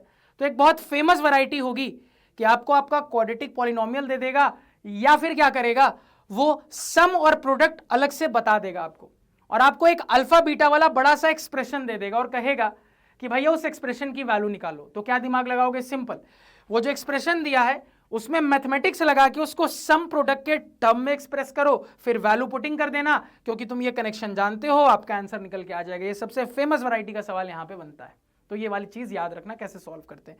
चलिए आगे आ जाते हैं सर जी। अब जैसे आपके सामने एक सवाल है, सवाल में कहा जा रहा है कि ये जो क्वाड्रेटिक पॉलिनोमियल गिवन है इसके तो सबसे पहले आप जीरोस निकालिए, उसके बाद कह रहा है रिलेशनशिप भी वेरीफाई करिए, यानी जो सम प्रोडक्ट की कहानी पड़ी है वो भी वेरीफाई करिए। तो ठीक है सर, पहले जीरोस निकाल लेते हैं। जीरोस निकालना सीखा है, दोनों में से किसी मेथड से निकाल लो, जो तुम्हारी मर्जी। मैं स्प्लिटिंग टर्म से निकालता हूं, क्वाड्रेटिक फॉर्मूला से निकालना, श्रीधराचार्य रूल से निकालना तुम्हारा होमवर्क रहेगा। तो x square plus 7x plus 10, ये मेरा क्वाड्रेटिक पॉलिनोमियल, इसके जीरोस निकालने हैं, तो इसको जीरो से इक्वेट करेंगे। स्प्लिटिंग टर्म्स लगा देते हैं सर जी। तो 10 को तोड़ेंगे, 5 2 10, 5 और 2 से 7 आ जाएगा सर जी। तो यहाँ पे लिख लेंगे X square plus 5x plus 2x plus 10 equal to 0। यहाँ पे सर जी अब पेयरिंग करके फैक्टराइज करेंगे, तो यहाँ से दिख रहा है कि सर जी x कॉमन हो जाएगा, बचा x प्लस 5। यहाँ से आगे दिख रहा है सर जी 2 कॉमन हो गया, बचा अगेन x प्लस 5। अब ये x प्लस 5 दोनों तरफ ओवरऑल कॉमन है, तो कॉमन निकाला जा सकता है, x प्लस 5 ओवरऑल कॉमन, यहाँ से x बचा और यहाँ से प्लस 2 बचा बराबर 0। अब हम आगे का कहानी जानते हैं, इसको 0 से इक्वेट करेंगे सर जी, तो मेरे पास निकल के आ जाएगा x बराबर -5। इसको 0 से इक्वेट करेंगे सर जी, तो मेरे पास निकल के आ जाएगा x बराबर -2। कोई दिक्कत नहीं सर जी। तो मेरे इस क्वाड्रेटिक इक्वेशन के ये जो सोल्यूशन आए हैं यही मेरे पॉलिनोमियल के जीरोस होंगे। तो इसके दो जीरोस क्या आए हैं सर? तो एक जीरो आया है -5, एक जीरो आया है -2। कोई दिक्कत नहीं सर। अब देखो सवाल के अगले पार्ट में क्या कहा जा रहा है सर? रिलेशनशिप वेरीफाई करना है, तो ठीक है वेरीफाई कर लेते हैं। तो एक एक करके सम प्रोडक्ट की कहानी वेरीफाई कर लेते हैं। तो सम ऑफ जीरोस क्या हो जाएगा सर? अगर मैं s से रिप्रेजेंट करूं तो दोनों को ऐड करो, तो यहीं पे दिमाग में दिख रहा है सर, ऐड करेंगे तो ये हो जाएगा -7। और ये किसके इक्वल होता है सर? हमने पढ़ा था -b/a के। अब अगर मैं इसको स्टैंडर्ड फॉर्म से कंपेयर करूं तो मुझे दिख रहा है कि सर a की वैल्यू 1 है, b की वैल्यू 7 है, c की वैल्यू 10 है। तो -b/a का मतलब यहां पे क्या हो गया? ये यहां पे हो गया सर जी -7/1, यानी कि -7। तो दिख रहा है सर, देखो सम ऑफ जीरोस -b/a की इक्वल आ गया। रिलेशनशिप वेरीफाई कर लिया। अगेन प्रोडक्ट के लिए भी इसी तरीके से वेरीफाई करेंगे। प्रोडक्ट के लिए वेरीफाई करेंगे सर जी, तो प्रोडक्ट को p से रिप्रेजेंट करें, यानी कि मल्टीप्लाई कर दो, -5 इंटू -2 कितना हो गया? 10 निकल के आ गगया। ये c/a की इक्वल होता है, थोड़ा c/a देखना कितना है। तो सर अगर हम यहाँ c/a चेक करें तो ये कितना हो जाएगा सर जी? तो c/a हो जाएगा 10/1, यानी कि 10। देखो फिर से रिलेशनशिप मैच हो गया। तो इसी तरीके से बस दिखा देना है, खेल खत्म, पैसा हजम। फटाफट नोट डाउन करो। चलिए अगले सवाल पे करते हैं सर जी। अगला सवाल भी सेम टाइप का है। सबसे पहले जीरोस निकालना है, फिर रिलेशनशिप वेरीफाई करना। अब देखो इंटरेस्टिंग क्या है सवाल में, इसलिए कहते हैं आंख खोल के सवाल सॉल्व करो, आंख बंद करके नहीं, रटे रटाई मेथड से नहीं। कई बार क्या होता है कि आपका क्वाड्रेटिक पॉलिनोमियल आपको स्टैंडर्ड फॉर्म में नहीं देगा, तो कभी भी जब पहले से स्टैंडर्ड फॉर्म में है, जैसे लास्ट सवाल में था, तब तो कोई दिक्कत नहीं, स्टैंडर्ड फॉर्म है ना सर, ये ax square plus bx plus c के फॉर्म में। लेकिन कभी भी जब स्टैंडर्ड फॉर्म में ना हो, उल्टा पुल्टा करके दे दे, तो पहले स्टैंडर्ड फॉर्म में चेंज करोगे, फिर सॉल्व करना स्टार्ट करोगे। जैसे यहां देखो स्टैंडर्ड फॉर्म में नहीं है, तो अगर मैं इसको स्टैंडर्ड फॉर्म में पहले कन्वर्ट करूंगा तो ये हो जाएगा 6x स्क्वायर -7x -3। अब मैं आगे के प्रोसीजर में बढ़ता हूं। तो सर सबसे पहले इसको 0 से इक्वेट करेंगे, तो 6x square -7x -3 equal to 0। अब यहाँ फिर से मैं स्प्लिटिंग द टर्म से बना देता हूँ सर जी। तो 6 3 18, 18 को कैसे तोड़ूँ सर जी? 9 2 18 से, 9 और 2 से आ जाएगा। तो 6x square -9x plus 2x -3 equal to 0। कहोगे हाँ सर। पेयरिंग कर लेते हैं। तो यहाँ पे अगर हम पेयरिंग करेंगे तो सर जी दिख रहा है यहाँ से 3 कॉमन होगा, x कॉमन होगा, यहाँ से क्या बचा 2x बचा, यहाँ से -3 बचा और आगे ओवरऑल 2x - 3 ही है। तो ओवरऑल ये चीज़ कॉमन हो रही है तो कॉमन निकाल लेंगे सर जी। तो ओवरऑल 2x - 3 कॉमन हो गया तो यहाँ से मेरे पास 3x बचा, यहाँ से प्लस कुछ नहीं है मतलब 1 छिपा हुआ है। कहोगे हाँ सर बराबर 0। इसको 0 से इक्वेट करेंगे सर जी, डायरेक्टली लिख रहा हूं, मन में सॉल्व करो, x बराबर 3/2 आएगा। बगल वाले को 0 से इक्वेट करेंगे सर जी, x बराबर -1/3 निकल के आएगा। तो आपने अपने गिवन पॉलिनोमियल के दोनों जीरोस पता कर लिए हैं, क्योंकि ये जो सोल्यूशन आया है यही इसके जीरोस होंगे। तो क्या क्या जीरोस आ रहा है सर? एक आ रहा है 3/2, एक निकल के आ रहा है -1/3। फिर से सम प्रोडक्ट की कहानी वेरीफाई करनी है, ठीक है सर जी, कर लेते हैं फटाफट। तो सम को ऐसे रिप्रेजेंट करें तो कितना हो जाएगा 3/2 और -1/3, इन्हीं का एडिशन सम हो जाएगा। कितना आ रहा है सर निकल के? तो ये हो जाएगा 3/2 ओवरऑल -1/3। एलसीएम ले लेंगे सर जी, तो ये हो गया 6, 2 3 जा 3 3 जा 9 -3 2 जा 2 1 जा 2, यानी कि आ रहा है 7/6। और ये इक्वल किसके होता है सर? -b/a के। तो अगर मैं इसको स्टैंडर्ड फॉर्म से कंपेयर करूं तो a है 6, b है -7 और c है आपका -3। तो -b/a कितना हो गया? आप तुरंत कह दीजिएगा सर यहाँ पे -b/a हो जाएगा आपका -7 यानी कि +7/6। कहोगे हाँ सर। देखो आंसर मैच हो गया। अगेन प्रोडक्ट की कहानी देख लेते हैं। तो सर प्रोडक्ट की कहानी अगर हम यहाँ पे चेकआउट करें, p से रिप्रेजेंट करें तो प्रोडक्ट यानी कि दोनों को मल्टीप्लाई करो। तो सर अगर मैं दोनों को मल्टीप्लाई करूंगा तो ये हो जाएगा 3/2 इंटू -1/3, 3 से 3 गया तेल लेने, -1/2 आ रहा है। प्रोडक्ट होता है c/a के इक्वल। c/a अगर हम यहाँ पे चेक करें सर जी तो c/a हो गया -3/6, यानी कि अगेन -1/2 आ रहा है। देखो यहाँ पे मैच हो गया। कहोगे हाँ सही। फटाफट नोट डाउन कर लीजिए, साइड हो जा रहा हूं। चलिए अब आ जाते हैं सर जी लास्ट कंसेप्ट पे, जिसके बाद हमारा चैप्टर हो जाएगा खत्म। If the zeros of a quadratic polynomial are alpha beta, then frame the quadratic polynomial। यानी कि भावनाओं को समझना।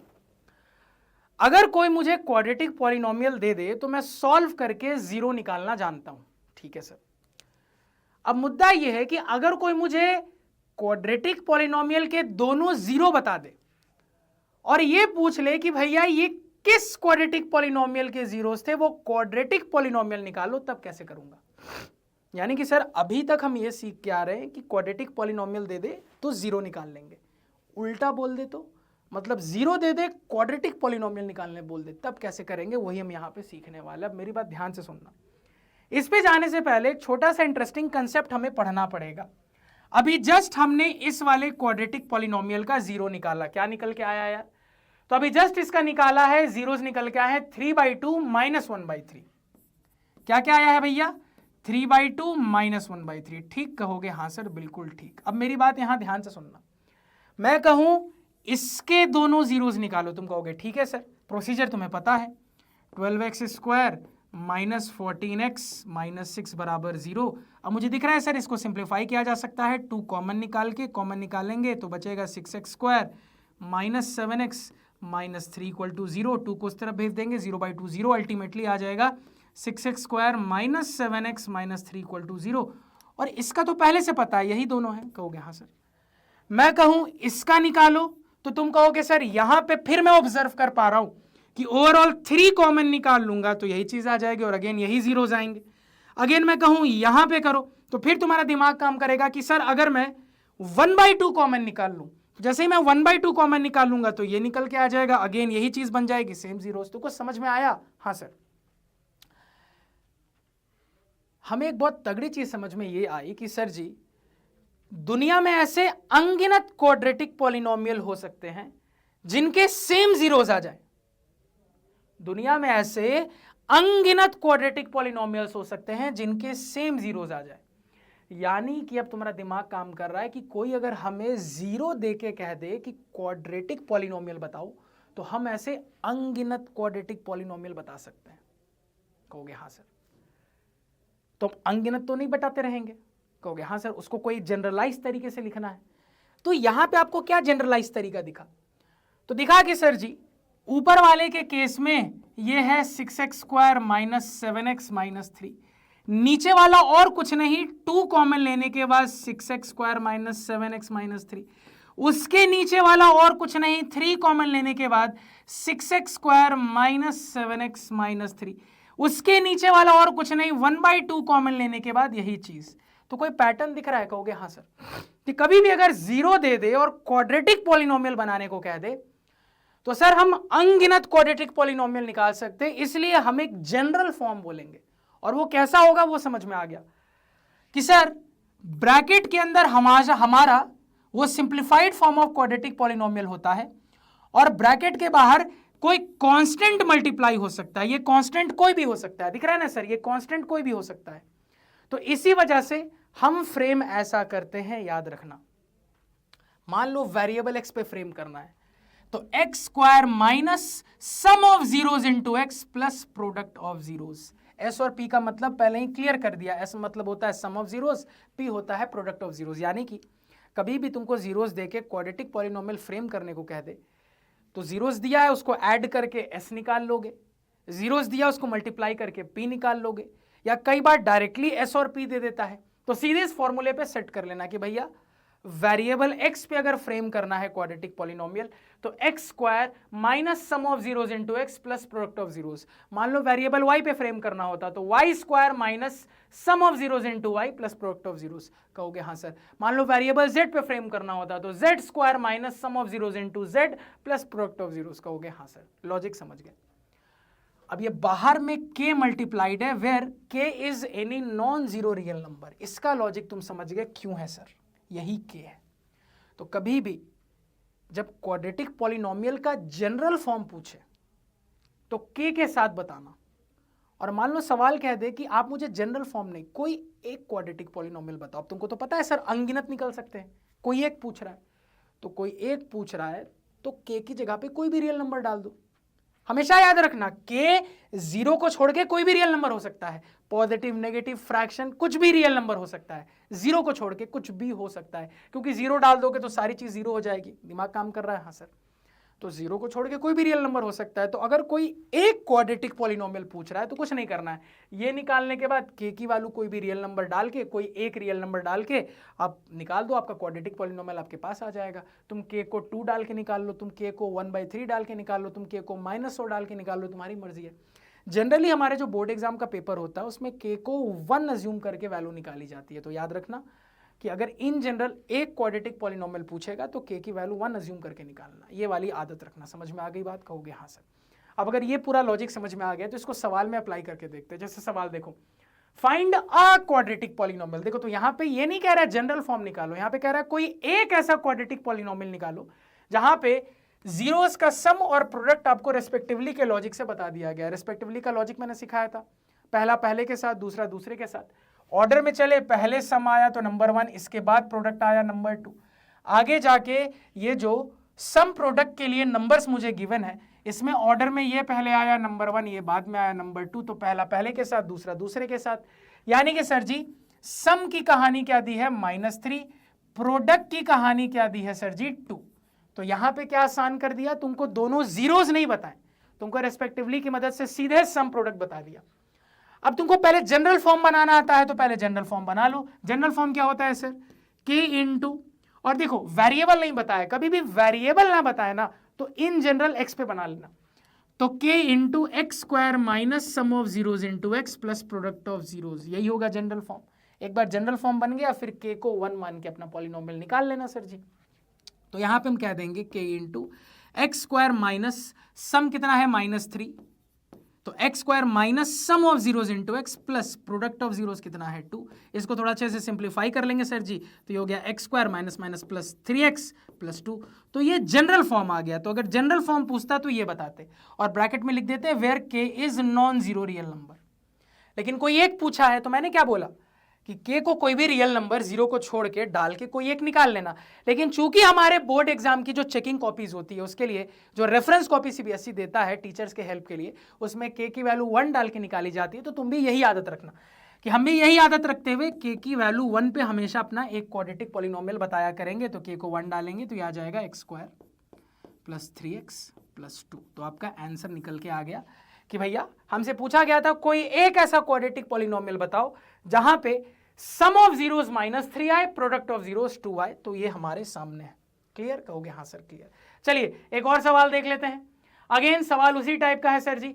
अगेन यहां पे अलग अलग जीरोस नहीं बताया, सीधे सम और प्रोडक्ट ऑफ जीरोस आपको बता दिया है। तो अगेन रिस्पेक्टिवली का ऑर्डर लगाओ। पहले ये आया है तो नंबर 1, इसके बाद प्रोडक्ट आया है नंबर 2, और यह नंबर्स की कहानी में ये पहले आया ये बाद में आया है। तो कह दीजिएगा पहला पहले के साथ, दूसरा दूसरे के साथ। तो सम ऑफ जीरोस क्या हो जाएगा सर जी? तो सम ऑफ जीरोस हो जाएगा 0। प्रोडक्ट ऑफ जीरोस क्या हो जाएगा सर जी? तो ये हो जाएगा √5। तो अगेन वेरिएबल नहीं बताया तो आपको पता है सर एक्स वेरिएबल पे बना लेंगे। तो यहां पे अगर हम पहले जनरल फॉर्म लिख ले, क्योंकि देखो अगेन एक निकालना है, पहले जनरल फॉर्म लिखेंगे फिर एक निकालेंगे। तो ये हो जाएगा कि सर जी k इंटू ब्रैकेट के अंदर x² minus sum of zeros into X plus product of zeros, k into x² minus sum of zeros है 0, तो 0 into X plus product of zeros है √5। कहोगे हाँ सेंसे। तो आपके पास आ रहा है k ब्रैकेट के अंदर x²। अब देखो ये 0x लिखने का तो मतलब है नहीं, है तो 0 हो गया। अल्टीमेटली मेरे पास क्या बचा है? प्लस √5 बचा है। कहोगे हाँ सेंसे, सही बात है। तो जनरल फॉर्म पूछता तो ये बताते और यहाँ लिख देते where k is non zero real number. हमसे कोई एक पूछा है तो k की कोई रियल नंबर वैल्यू डाल के बता देंगे। आदत रखनी है 1 की, तो k की वैल्यू को अगर हम 1 पुट कर दे सर जी तो ये हो जाएगा यहाँ पे x² प्लस √5। तो हमारा वो क्वाड्रेटिक पॉलिनोमियल आ चुका है जहां पे सम ऑफ जीरोस की कहानी 0 है, प्रोडक्ट ऑफ जीरोस की कहानी √5 है। फटाफट नोट डाउन कर लीजिए। तो इसके साथ आपका ये वन शॉट तगड़ा वाला होता है खत्म सर जी। तो इस वन शॉट को अगर अच्छे से आपने देख लिया है भैया तो इस चैप्टर के सवाल में दिक्कत नहीं होनी है। तो इसी तरीके से एक और धुआंधार वन शॉट में मिलेंगे, बहुत मजा आएगा। अगले वन शॉट में मिलेंगे, तब तक के लिए तारा रारा सायोनारा।